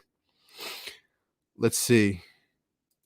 If BB is fired, who would you like for the job? Yeah, man. I don't want to speak too much on it because I got a video coming out on it. It's one of my good videos coming out eventually, but obviously I do think he should be gone. But what I will say is there are about 2 to 3 names I would look for in terms of assistant coaches in the NBA already. I think we need a good guy that has experience on that level. I don't want to see some fresh face, first time job NBA kind of guy come in. But there's some good guys. And if we are not to go that route, there are some good college coaches. But like I said, I would prefer a guy with years of experience. Just my opinion. We took Mick Abel, a right-hander from Jesuit High School. Yeah, the high school guys are interesting. Philly Fresh, what's going on, man? Appreciate you for stopping by, my guy. Everyone, 20 people in here. If you have not yet, go ahead and subscribe to Philly Fresh, another Philly content creator. We got them all up in here. That's my brother, man. Appreciate him. He's on the road to 1K. Let's get him there, guys. Appreciate you for stopping by, my guy. We're just talking about some Sixers right now. We had another content creator on the channel. He had to go. So we're just talking about the playoff scenario and everything. Appreciate you for stopping by, though. Earth to Mr. Eastwood. What up, Fresh? So I had a couple of hot takes about it, and one of those hot takes was Dawn Staley, South Carolina women's head coach, Philly born and bred. Good take, man. Hey.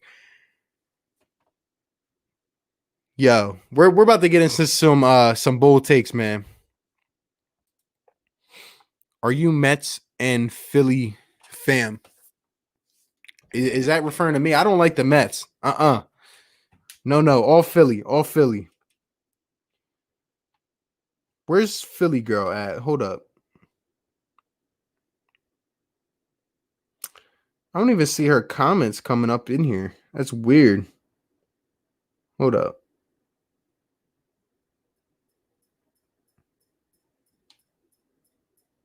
Oh yeah, Philly girl. It says you still got a wrench. I don't know why it's saying you don't. Defense first type of coaching seems to get the players to play for her. What's going on? Can't see Philly fresh. That's weird. I don't see you coming up in the comments either. That's weird. Yeah, save that for content. Yeah, definitely, bro. Went crazy reaction to being drafted. Love it. I live in Toronto and grew up here, but Philly's where all my family is. Very jealous. Interesting, man. I want to go out to Toronto one day. And they hate me. But generally speaking, if we wanted an NBA retreat, give me Stan Van Gundy. The irony given his complaints about the process, but he ran a post offense with Dwight Howard. Imagine what he could do. Yeah, man. A guy like him with that type of experience is, to me, what I'm looking for, to be honest. But let's see.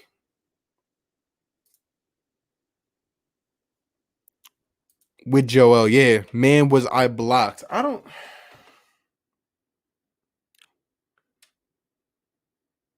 know.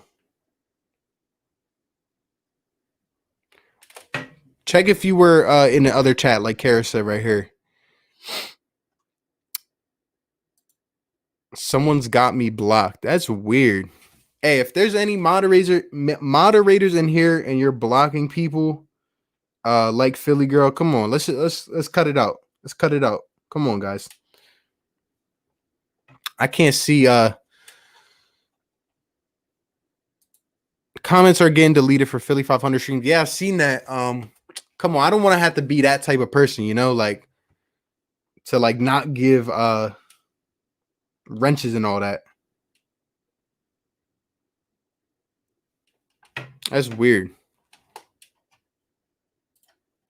Fresh has great content. Definitely worth the sub. Knows his stuff. BPB. Yeah. Appreciate him. Can't see Philly girl on stream. I don't know what's going on. Would you take a look at Patrick Ewing as head coach? I definitely would. Given the experience, you know, I definitely would.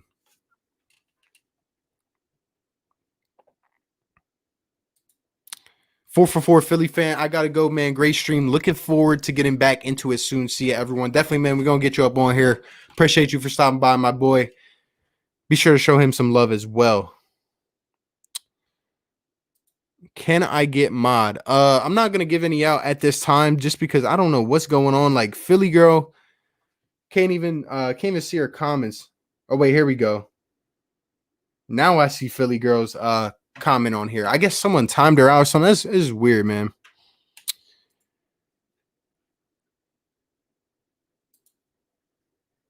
Philly girl's comments are gone and only Fresh's original comment. Fresh's comment is gone, you're saying? Hold up.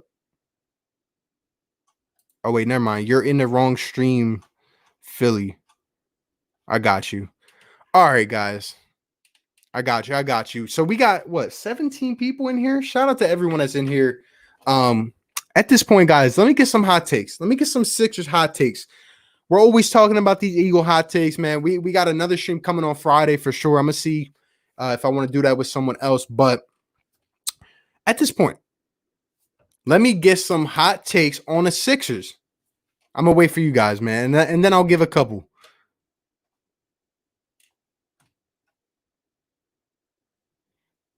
Let me see. I got this little banner. Look down below. Comment some fire takes right now. There we go. Comment some fire takes.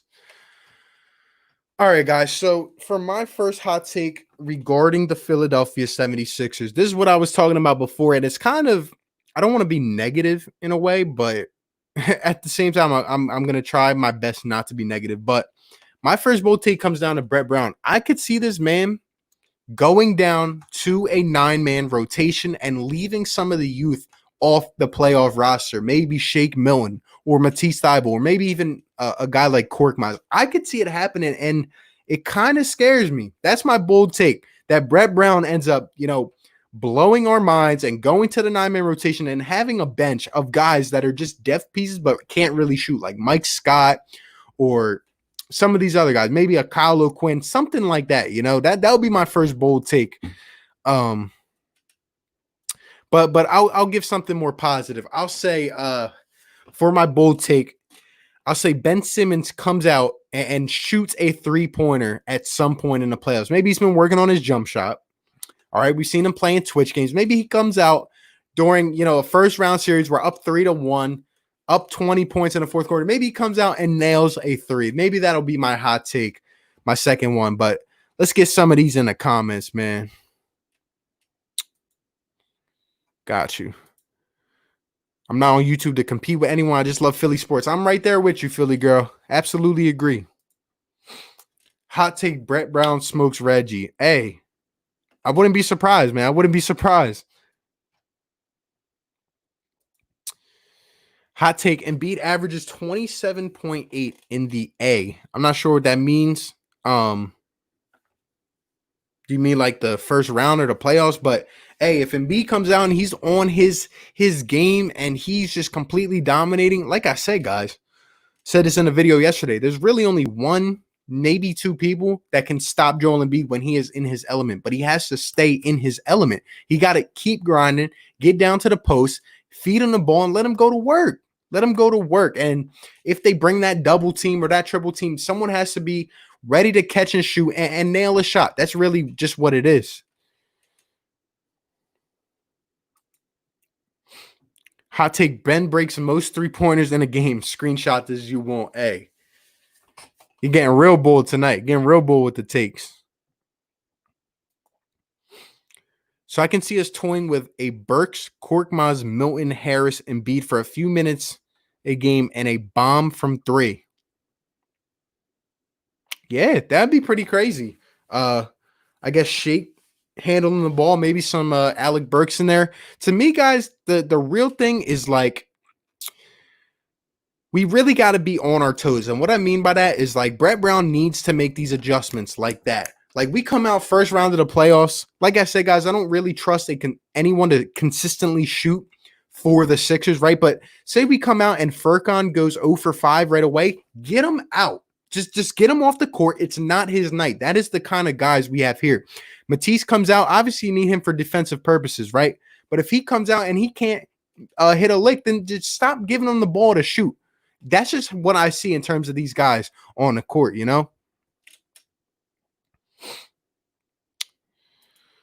Shout out from Sydney, Australia. Shout out to you. Appreciate you for stopping by. I don't know what time it is there, but appreciate you a lot. In playoffs. Yep, got you. 27.8 is pretty much around where he is for his career, though. I say 35 points a game. I like it. Let him come out and just dominate, completely dominate. Jesse Martin, did the Phillies pick someone yet, and is he good? Apparently, we picked Mick Abel, a pitcher from a high school. I said we needed a pitcher, so I'm happy about it. I'll probably do more research on this guy as we go ahead. But like I said, it's going to be weird with these draft picks this year because we just don't know. We don't really have a big sample size from some of them, especially these high school guys, because they didn't really have a season. But I'm glad we got a pitcher. Or he averages a career high 6 assists per game. That'd be insane. Overall, I think our guys need to take a step out of their comfort zone. To me, I'm not going to be mad if guys are shooting and not making shots, but we can't have these possessions where we either shoot 4 seconds into the shot clock or we take it down to 1 second and we're getting up a terrible shot. We cannot have that. The flow has to be on in the offense, and guys really just have to be consistent. Like someone was saying earlier, One game, Tobias Harris cannot put up 32 points, and in the next game, he's sitting in the corner and he's not taking control of play. Like, we cannot have that on the Sixers. Ben Simmons can't go from, making the mean mug, going absolutely nuts, like triple-double Ben Simmons. And then the next game, he's completely neutralized. We cannot have that if we want to be a successful team.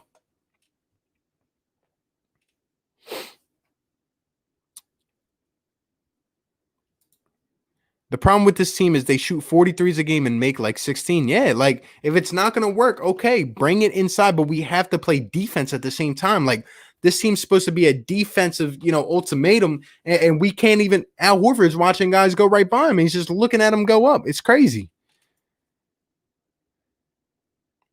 10:50 a.m. Thursday. Oh, that's crazy. That's crazy. It's 9 o'clock on 9 p.m. on Wednesday where I'm at. That's cool though. Muhammad El Hawari. I got a real curveball for you. Can you handle my weird vids? I have a terrible handwriting. Interesting. I can handle a lot of stuff, to be honest, but appreciate you for stopping by. Be sure to leave a like and subscribe if you have not yet. Hot takes. Embiid takes 2 jump shots through the entire playoffs and dominates in the paint like Shaq. Hey, man, I'm not mad at it. Give Embiid the ball. Let him feast. Look at the matchups, guys. In terms of the Bucks, they have to decide who they want to put on Joel Embiid. Okay, that I understand that. The Raptors, I feel like Joel Embiid can dominate Marcus. So I just feel like sometimes he just gets a little flustered, just takes bad shots. Miami, he's dominating. Pacers dominating. Who else? Bring on anyone else. I mean, there's a lot of mismatches. A lot. Peace, man. Hey, you leaving already, man? That's crazy. That's crazy. Appreciate you, though, for stopping by. Hot take. Embiid takes 2 jump shots. Oh, yeah, we read that already. Tobias Harris can't go from being aggressive to ball hogging in the triple post threat and not moving the rock. Yeah, man. Like, it just doesn't make sense. But at some points, I don't know whether to blame these guys or blame the system, because it's like I feel like sometimes they come up and they're waiting a little bit and then they just don't know what to do. And it's just stale, like the offense is just stale. I saw the team play on the first opening night against Boston. Everything was clicking. Everything was moving. Christmas Day against the Bucks, they were moving. Guys were on their toes. It felt like a playoff atmosphere. But then we come out and play stale against some of these bum teams. It doesn't make sense, man. I hate how we lack our moving the ball. Yeah. Spread the ball, man. We got score. We got guys that can score in different ways on this team, but we don't do it. I don't understand. We struggle moving the rock at times. Yeah. Heard about the pitcher. He broke his arm fooling around. The tendons in his arm healed the tight. He found out at a Cubs game that he can now throw 100 miles an hour. He was the rookie of the year. Yeah, I do think I heard about this guy, though. I'm not going to lie. I've heard some names. I definitely have heard about him.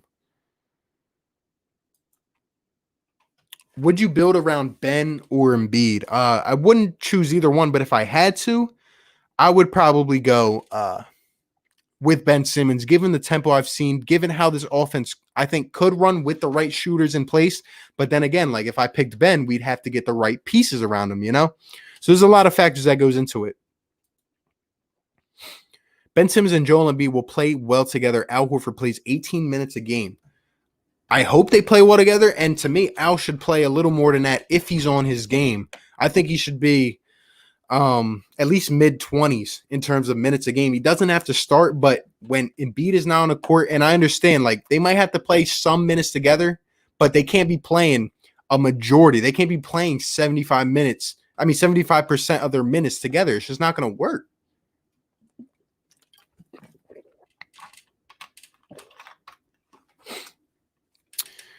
This team needs to shoot when 5 seconds aren't left on the shot clock. Yeah, man. It doesn't make sense why they wait so long, and it just seems like there's nothing in sync. And all of a sudden, we end up having a jack up a shot from the corner, a turnaround 3 at air balls. 24-second violation. Now I want to take a minute to talk defense. I know I rarely talk about it, but I hate our defense as much as our offense. Yeah, man, another strong point has to be talked about. That is our identity, or that at least that's supposed to be our identity. And what do we see? We see guys lazy, guys just, blazing right by us. It doesn't make sense. No, it's Brett Brown's offense. The team still plays like a high school team. Yeah, absolutely agree, Chris. Embiid would rather face up and around. Postgame isn't really that dumb. Are you saying it's really not that dominating? Because Embiid, let me tell you, in the post, there's no one that can stop Joel Embiid outside of a handful of people when he is in his element. And if they bring the double team, that's another thing. Like Joel Embiid, he waits too long. When double teams come, I know because Brad Stevens does this every single time. When we play the Celtics, if you guys watch, Joel Embiid turns his back, and as soon as he goes to put down the ball on the floor, they attack him from behind, and he gets flustered, throws it away, or he kicks it out, and it bounces a couple times. The guy picks it up and gets an off-balance shot. It happens every single time. But I want to see him down in the post. He cannot be jacking up threes. A three here and there is nothing crazy. I mean, I'm not mad about it. But in terms of what I want to see throughout the majority of a game, Embiid needs to be down in the post, man. Horford has to come off the bench. Yeah, absolutely. If these two play together, we are doomed. We are doomed. I mean, we're not going to win anything with these guys playing majority of the minutes together. All right, maybe you start them for a couple minutes a game, but then you rotate. It can't happen. Can't happen. Remember early in the preseason, we were insanely successful with a press-first defense. Thibault, Rich, Simmons could wreak havoc, and we had Joel Embiid in the paint. Yeah, everyone was on their toes. Guys were playing in conjunction. Guys would rely on each other. But then I started to see ISO ball against us, and guys would just blow right by us. And I don't understand because Embiid should have 5 blocks a game. He really should. Guys like that, But Brett was concerned about how we were getting passes over our heads and was like, we need to defend how it's going to be in the playoffs. Yep. That's why these teams make so many jump shots, deep jump shots on us too. His name's Henry Roto Reuter. Whole coaching staff needs to go. Yeah, I mean, I actually think the assistant coach, Joseph Blair, these guys go and talk to him on the sidelines crazy, and they really seem to have something with him more than Brett Brown at some of the times. Crazy. The problem with that, Brett, is that this roster wasn't built to defend like everyone else. Yeah, it's like we're kind of trying to change the landscape. Like I understand we're trying to get that ahead of that curve, just like kind of how the Warriors did in terms of shooting. They kind of changed the landscape, but we also can't forget we can't sit back. Like you said, like we play a lot of good shooters. Elton gave you high press weapons with shot blocking. Yep.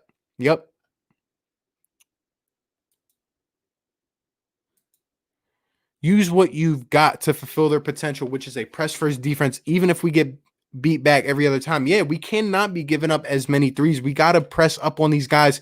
And even with some of the length and the versatility that we have, like we can stop a lot of these guys on their tracks or at least make them kick out to someone else. Make them at least think about it, You know you're old when the content creator misses your rookie of the year reference. Did I skip over it? My fault. I'm just a young buck.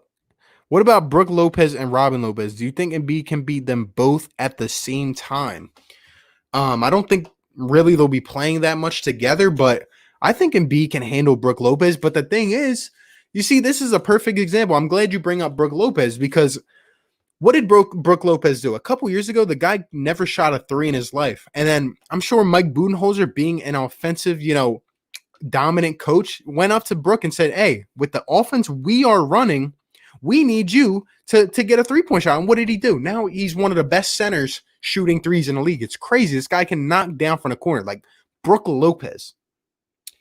We need to do the same thing in terms of the guys that we have. But anyway, I think Embiid can handle Brook, and I think he can score on him inside. I really can. Hot take, Ryan starts laughing when Ben shoots 5 threes in a game. If he shoots 5 threes in a game, man, you can get anything you want, man. Be crazy. I mean, I'll pray for it. Embiid back to basket isn't that efficient. More interested in drawing fouls than actually getting buckets. I wouldn't completely agree with that. I think Embiid, well, like his back to the basket, I do agree that he's trying to get more fouls. I do agree, but at the same time, um, Embiid has a good post game. He really does. I mean, whether it's that little fade he does, or whether he gives him a shoulder and tries to bring it into the basket. I think there's so many different things he can do, but at times it's almost like he just gets flustered, He gets flustered, and like you said, he needs to draw more fouls. I think he needs to continue to get down there because every time they're going to end up hacking him because he's too big.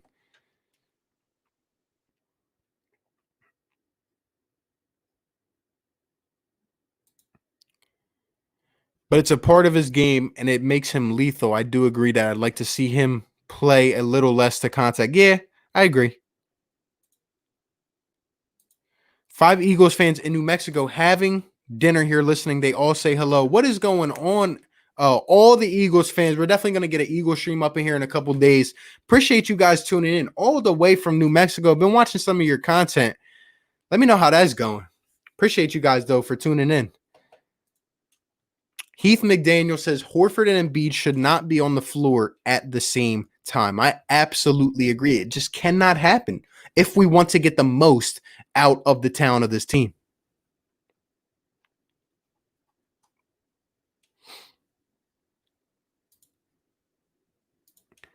Come on, Kara. That was an awesome reference. My bad if I miss it. This guy Camo's still in here giving me this play. Come on, man. What you doing up in here, man? I appreciate you, though. But it's not that bad to me that I think it's a deterrent to his offensive game. Yeah.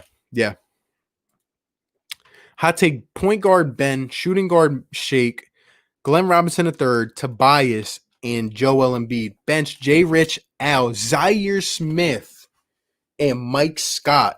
Jay Rich would still get more minutes than Milton and Glenn. Wow. Zaire Smith. I mean, if Zaire Smith made an appearance in the playoffs and was a viable option, boy, that is a hot take right there. I like it. Remember when Matisse, the rookie, ignored Brett? He doesn't have the respect of the players. I I don't think the players really respect Brett. You guys ever wonder, like, you see some of these other guys, doing press conferences, they say, like, the coach, I really trusted in his system, what the coach ran it. I never heard anyone say that about Brett. You didn't miss it when I was talking about the pitcher. I was talking about the movie Rookie. I got you. My fault. Isn't your B-Day in a week, RB? It's actually in 2.5 weeks from today. You guys know I'll be on here doing a stream. It'll be crazy, man. Yeah, that take by Matisse to me kind of sealed it. Yep. And guys, in terms of Matisse, like, just kind of on a side note, I think Matisse is so good. I think he's so good. He should be untouchable after Ben and Joel. Matisse should be the next guy untouchable, in my opinion, because just what the kid sees the game so well. He's so ahead of his years. I thought we kind of had another guy like him, not as well, especially on defense, but like Landry Shamet, who we had to give up. But Matisse, if he gets that shot down early in the year, like Matisse was at the top of the league in terms of rookie shooting threes. If he can get back to that form, I know he had the injury and all. If he can shoot that well and play defense like he does, he's going to be a scary player in this league. He really is. If a rookie doesn't have respect for you, man, these playoffs are make and break. Yeah, man, I agree.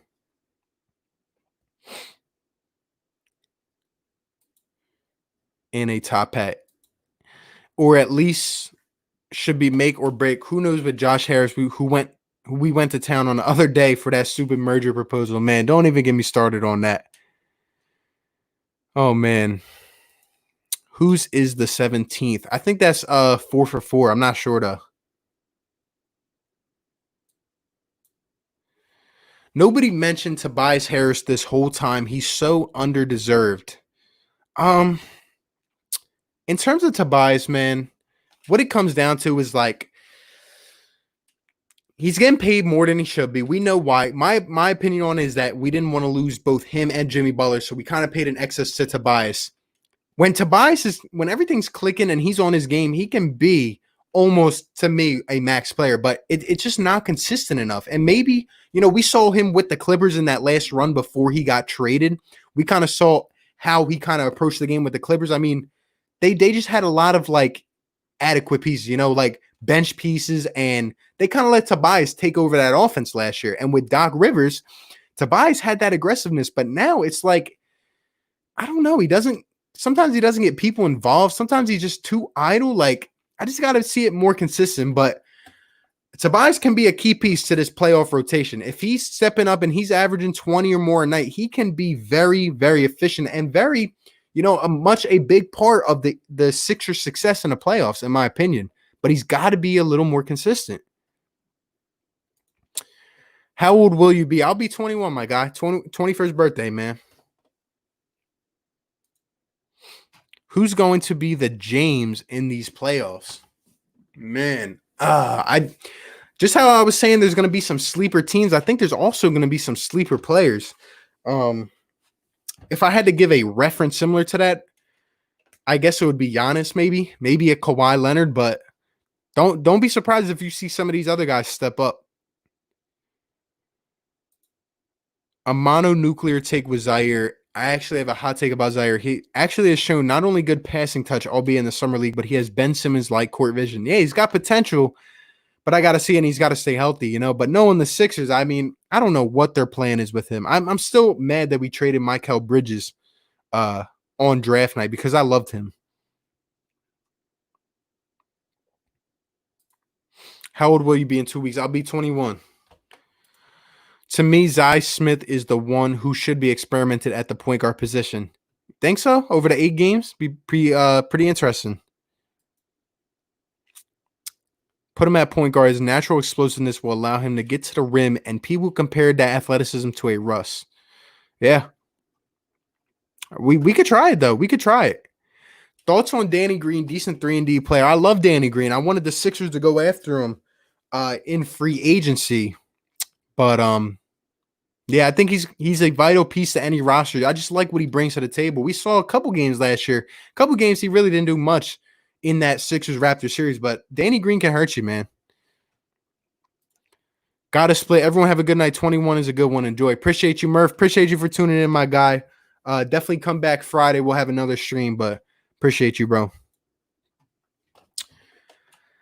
Tobias averaging 20 points a game as a third option. Very underappreciated. And look, I understand. Like, to me, Tobias isn't like he can be underappreciated, but at the same time, like we have certain standards here. Like you're making that much money. You're making over $30 million a year. Sure, you're having great games where you come out and put up 25, 30 points a game, but at the same time, you just can't have one of those games and come out next game and you're shooting 5 for 16. Like it's not going to cut it here in Philly. We need that guy to step up. And I like Tobias, I do, but he just has to be a little more consistent. He does. And maybe he needs to get more touches. Maybe it comes down to the system. I'm not saying it's all his fault. There's a lot of components that go into it. Even if he pans out to be a Tony Roan type piece, that'd be solid. Yeah, man. Philly Talk Podcast, what is going on, my brother? Everyone, go ahead and show his channel some love. Appreciate you for stopping by, man. We've been on here for almost an hour 45 talking some Sixers. Had another content creator up in here, Steven Conrad Jr., man. You already know the vibes, man. I'm just talking sports, doing what I love to do. And we got some people still in here showing some love. Appreciate you, Philly Mike. I think Zaire is a next year player. Yeah, if anything, I think he'll probably come back next year if we even give him a chance, to be honest. Behind Mr. Peanut. I meant over the duration, really of the remainder of this contract with the Sixers, but the point is Zaire is beautifully raw to develop. Yeah, man. Yeah, I agree. Yes, sir. Philly Mike up in the building, guys. Philly Mike up in the building. Brett's insistence on benching him isn't helping his development. Yeah, I feel like he does that with a lot of people. He really messes up their development. Like, you can't expect a guy to get his groove under him by bringing him in a couple games and then we don't see him anymore. You know what I mean? Like, it's kind of weird. My other hot take would be Ben, J. Rich, Thibault, Harris, and Joel Embiid. Bench Al, Shake, GR3, and Mike Scott. So 9-man rotation. I have a feeling he's going to go down to a 9-man, but I think we need to keep a couple more, like an 11-man, just to have some depth in terms of shooting. But hey, if he wants to put in Thibault into the starting rotation for defensive purposes, I'm not mad at it. I'm really not. Friday stream, I'll be much better. And hey, Kara, you're always wonderful in any stream. You know, always holding it down. Friday, we got the Eagles coming up. You guys already know. We're holding it down. What's going to be the Sixers' biggest need for after this season? I mean, really, there's no other answer than shooting, and more shooting, whether it's the draft, free agency, a trade, a lot of different scenarios, but we need that knockdown shooter. We need him. We don't have JJ Redick anymore. Did you see Carson working with the new receivers? Yep, I saw that video. Pretty interesting. I like it. Had to FaceTime for my grandfather's funeral. Car will be complete tomorrow. Hey, I'm sorry about your grandfather. Rest in peace. I didn't even know, but I'm guessing that's why you took the trip out to New Mexico. But hopefully everything's going well with you and your family. I know you said you guys are eating dinner. Hopefully you guys are enjoying the night and staying safe as always. With Tobias Harris, he really thrived from those screens from Montrezl Harrell. Yup. And Montrezl Harrell, guys, I have another video coming out soon about free agents, top free agents. Guys, if we could land Montrezl Harrell from the oh my God, I'm not even gonna get that far into it though. Philly Mike. Hey, showing the guy some love. Appreciate it, man. As everyone knows, BB is inconsistent at best with screens. Yup, needs some movement in the offense, guys. Can't be stale. Reese Scott says, my guy, what is going on, Reese? Appreciate you for stopping by, brother. We're just talking some Sixers, almost going on 2 hours. I'll probably be on here for another 10, 15 minutes. You guys have been bringing the energy all night. I appreciate you guys a lot. Appreciate you for tuning in, Reese. Bro Key 711. Got to go now. Stay safe, everyone. Stay safe, my guy. Stay safe, my guy. Appreciate you. John says, how do you feel about the offseason moves of the Phillies? Just to give like a little brief on that. Some good moves in there, but overall, it's just not enough. Like, I just need to see these guys be aggressive. I need to see more pitching because with the rotation we've had and the guys have been watching for years, it's just not going to bode well, you know? Like, why not push the chips into the middle of the table, go ahead, sign another big free agent, get some pitchers up in here, and get this thing solved, you know what I'm saying? But who even knows if baseball is going to happen? Also, he's a more natural power forward than anything else, Tobias, I mean, which sort of conflicts with Ben and Al. Yep. And that's the thing. Like, we have all these forwards. I know what they were trying to do, but it just really hasn't panned out as well, even though I think it could with a little better management, but just my opinion. I like Mike Scott. Yeah, I like Mike Scott. I like his personality more than anything. I like that he can catch fire and knock down some threes, but let me tell you, if he's not on fire come playoff time, if he's not that kind of Mike Scott who can be a 3-and-D type of guy, I mean, I don't know if he's going to make the rotation, man. I'm guessing 9-man too. Yeah, I think it's going to be 9-man. Like I said, I think it should be more, but I just hope he doesn't leave out some of these younger guys just because they're young. I won 11. Yeah, man, I agree. Whenever Toby's at power forward, his rebounding picks up and his offense is more consistent. Yep. Phillies rumors. What's going on, bro? Appreciate you for tuning in. We've been talking a little bit of Phillies here and there, the draft and everything. Shout out to Reese Scott, $2 super sticker. I actually never got one of them super stickers before, but I appreciate it, man. Been going on here for about hour 50, trying my hardest, always bringing the fire content. Appreciate you for tuning in, though, and I appreciate the super sticker. My guy, Reese Scott, always showing some love, man. Thought was looking good out there with Wentz too. Yeah, man. It's going to be scary this year. We got some Eagles talk on Friday, man. I'm excited because a lot of people are sleeping on the Eagles, as always, though. The Phillies drafted the best high school pitcher in the draft. Yeah, I saw it, and I know his name now because people keep talking about it. Again, in terms of the high school, it's just like I understand the kid's going to be a good prospect, and it always takes longer, obviously, for the MLB prospects to come up. But even this year, like most of the seasons got canceled, so it's going to be interesting to see how things work out. You know, you flatter me. Appreciate you, Kara. Who do you think is the best 3-and-D player we should trade for? Sorry about that. Didn't mean to click that off. If anyone, I would say Buddy Hield. I made a video about that, but there's a lot of other feasible options in there as well. Maybe some guys you could get for less. Yes, sir. Appreciate you, Reese. No, my family is back east. Oh, well, I hope everyone's safe and doing well. Do you think we could get Booker? I'm guess you're talking about Devin Booker. Yeah, man. In terms of Devin Booker, I think it would take a boatload. I think it would take at least 2 first rounders and something else as well. But I wouldn't count out the Suns to be that kind of team to, I wouldn't count out the Phoenix Suns to take on a bad Al Horford contract or a bad Tobias contract. Who knows? But if we ever got Devin Booker, this is a championship level team off the rip.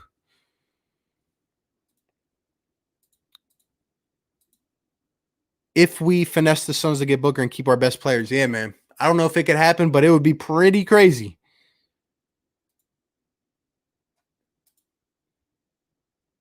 My guy, Reese Scott, always showing love. Appreciate you, bro. It's a cool one, RB.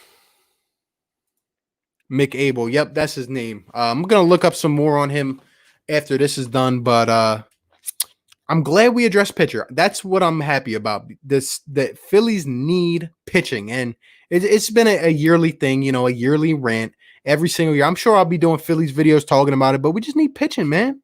Get the pitching. Here's the good thing about it. This is a commoner's take, really, but I think that while muscles will mature, experience, etc., but baseball is baseball. If he's a good pitcher in high school, he has favorable odds of at least being a bullpen weapon in 4 to 5 years. Yeah, man, I agree. Like you said, guys are more developmental in baseball, but they're still growing. They're still learning. And yeah, man, in terms of pitchers, you're right. Like in high school, I've seen guys with my own eyes having major league curveball per se, or major league fastball. And they're, just whiffing it by high school kids. So hopefully he can develop, because some of the picks in recent history for the Phillies have not been that good, to be honest. In basketball, the high school prospects were hit and miss because the skill level was just way different. Yeah, man. Like NBA is just grown man type of stuff. You know what I mean? But I see what you're saying. I agree with it. Basketball is more of a, see these guys in college and you draft them and you're inserting them right into your starting lineup. Wednesdays and Fridays are awesome because of your streams. I appreciate that, Barn. Appreciate you as always for tuning in, man. I'm just trying to bring some cool content. I know it's been hard during the last couple months, but I've been trying to stay consistent for you guys. I really have. 2021 NBA Finals, Sixers versus Warriors with fans. So that's next season. Wait, next season the Warriors? Interesting. So a healthy Steph, a healthy Clay. Interesting to say the least. But that'd be pretty interesting though. But yeah, guys, what do we got? 13 people in here right now. Yep, 13 people in here. We're going on 2 hours. Be on here for a couple more minutes. At this point, guys, give me your most fire takes. Ask me questions, whatever, for a couple more minutes, and then we'll hop on up out of here. And we'll be back Friday as always. Appreciate you guys that have been in here the whole time though. It's a lot. I know it is.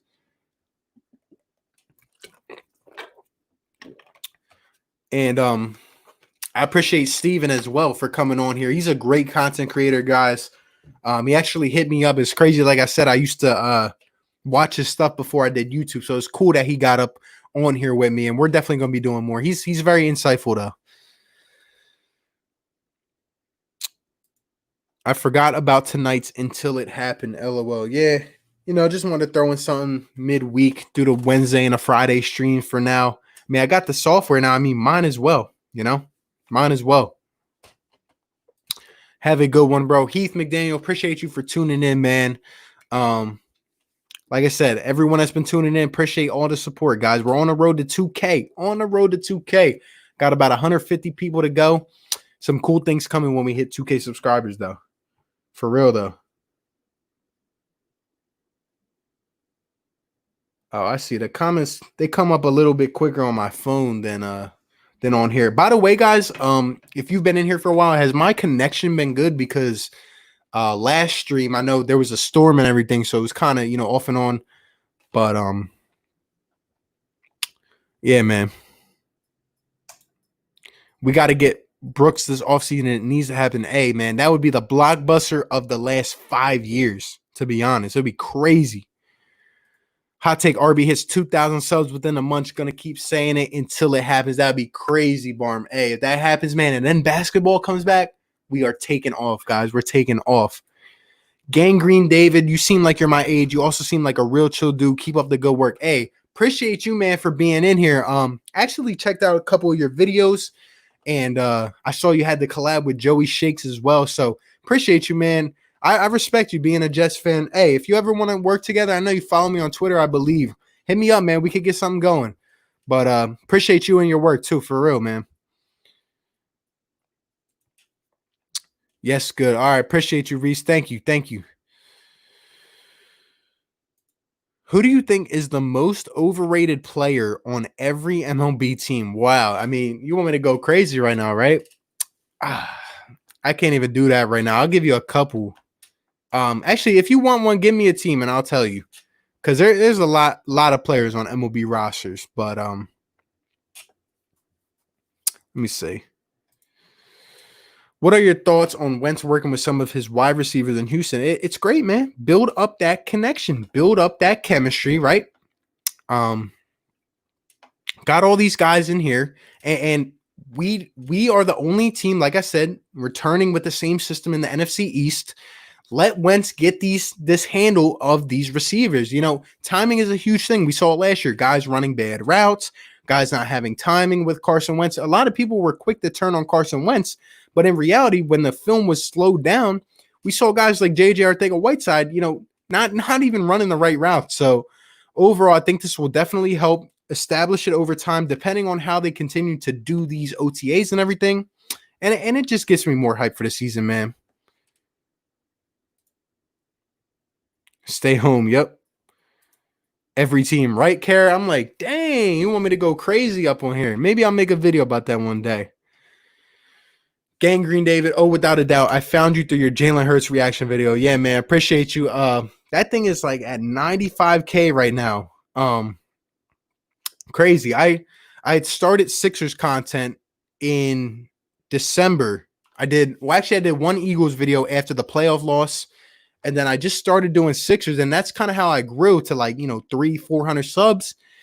Then that reaction on draft night, 5 reactions really just got me over 1,000 subs. And it was pretty crazy, man. That went crazy. Like I said, it's almost at 100K. If we could get that to 100K, that'd be crazy, bro. That's how I found Desert Eagle 90. Yep. We were all in there, man. We were all hurting. Predictions for the Sixers playoffs. So ultimately, what I will say, I believe is going to happen. I think our ceiling is a second round exit. I think in the first round, we either play the Miami Heat or the Boston Celtics. Probably go down to 6 games, maybe 7.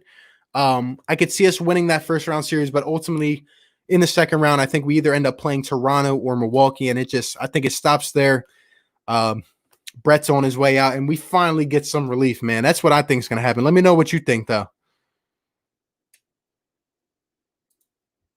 Is it really? Last time I checked, it was 6K. Yeah, the Jalen Hurts draft reaction is at 95K.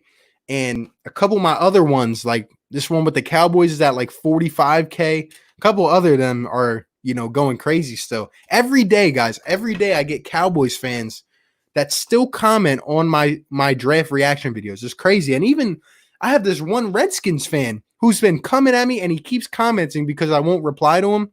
But he's just saying utter BS, man. It's funny. It's crazy. You don't got to answer this if you don't want, but how old are you? I'm actually 20, bro. I already answered this a little while ago. I'm 20. I'm turning 21 in 2.5 weeks, so pretty lit, man. I can't believe I found RB through his Jalen Rager video, and now I always watch him. That's dope, bro. So it was it the Rager draft reaction, right? That one's doing pretty well. Also, let me see.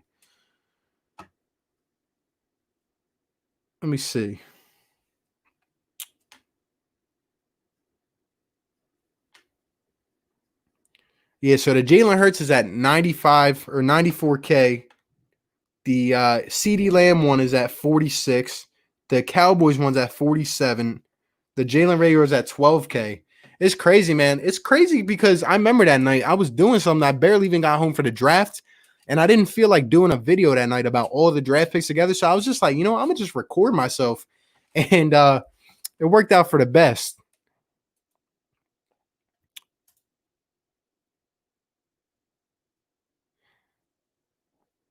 Oh, my fault. It's at 94K. Keep up the fire content. Appreciate you, Sam R. I think that's the first time you commented in here. Appreciate you for tuning in, though. Appreciate all the support.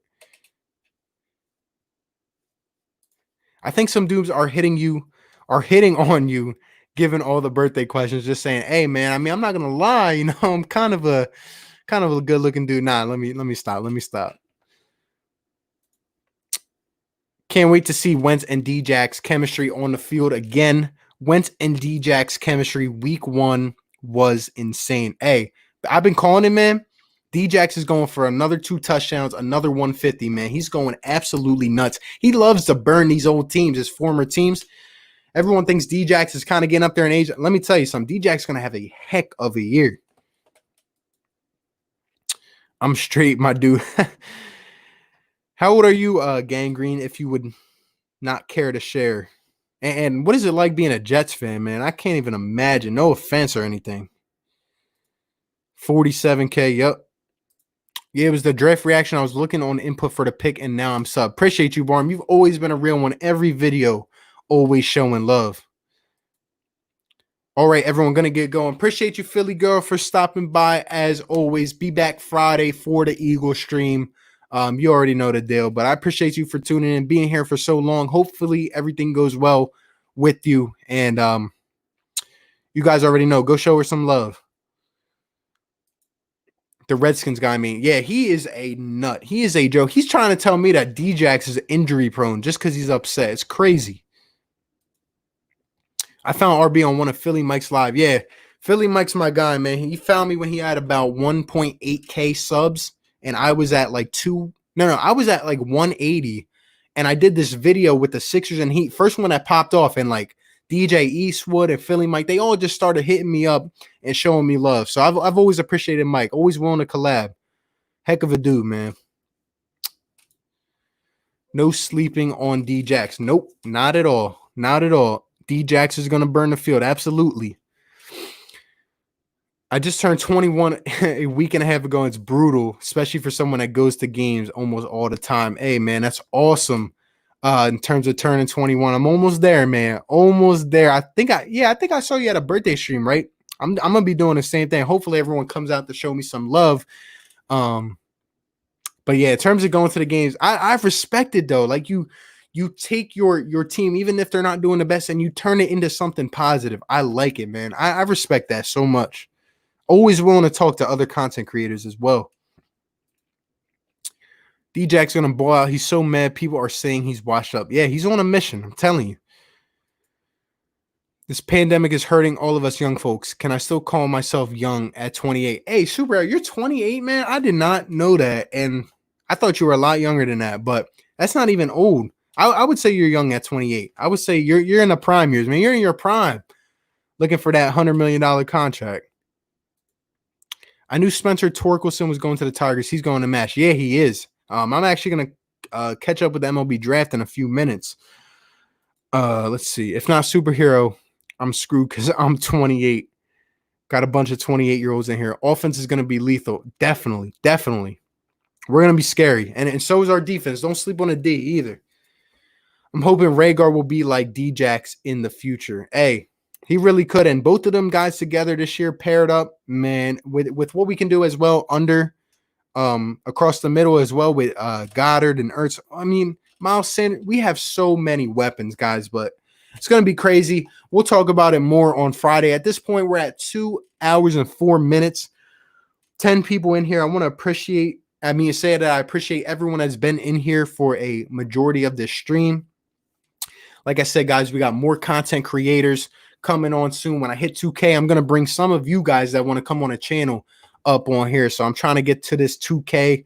Been grinding hard. We got some cool Sixers content coming in. We got the Eagles as always and Phillies and maybe even some Flyers as well. I'll throw that in. But overall, I hope you guys are staying safe and everything as well.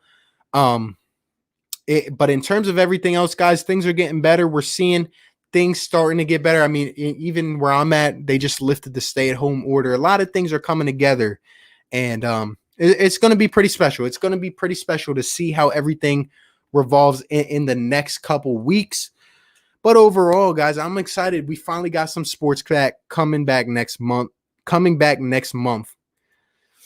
I feel really young. I'm younger than 15. Hey, no problem with it, Barn. I appreciate you, man.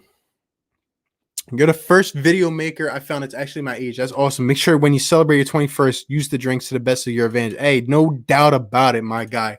And I appreciate you being on the younger side as well. There's a lot of people in this community that, are older, but some guys like me, 444 Philly fan, the guy I had on here today, Steven Conrad, and you. Now, I like how we are kind of shaping, what's to come next. You know what I mean? In terms of sports content on YouTube. But I appreciate you, man. Nice, I'm in my prime. By the time the playoffs start, I'll have my sports channel up. It'll probably have a different name. Hey, let me know, man. I'm definitely gonna sub. Maybe we could even collab on here on the stream. You're very knowledgeable, man. We're gonna see what happens. But overall, guys, lots of cool things to come. Keep on supporting. Keep on helping me out. How many likes we got on this thing right now? 24 likes. Hey, guys, on the way out, hit the like button. Subscribe to the channel if you are new. We're just gonna keep going up, man. We're gonna keep grinding, and I appreciate everyone that's been in here throughout the whole night and everyone that's still in here at the end of it. But let me know what you guys think. Show some love, and like I said, guys, I'll see you in a couple days. I will catch y'all on the next one, man. Peace.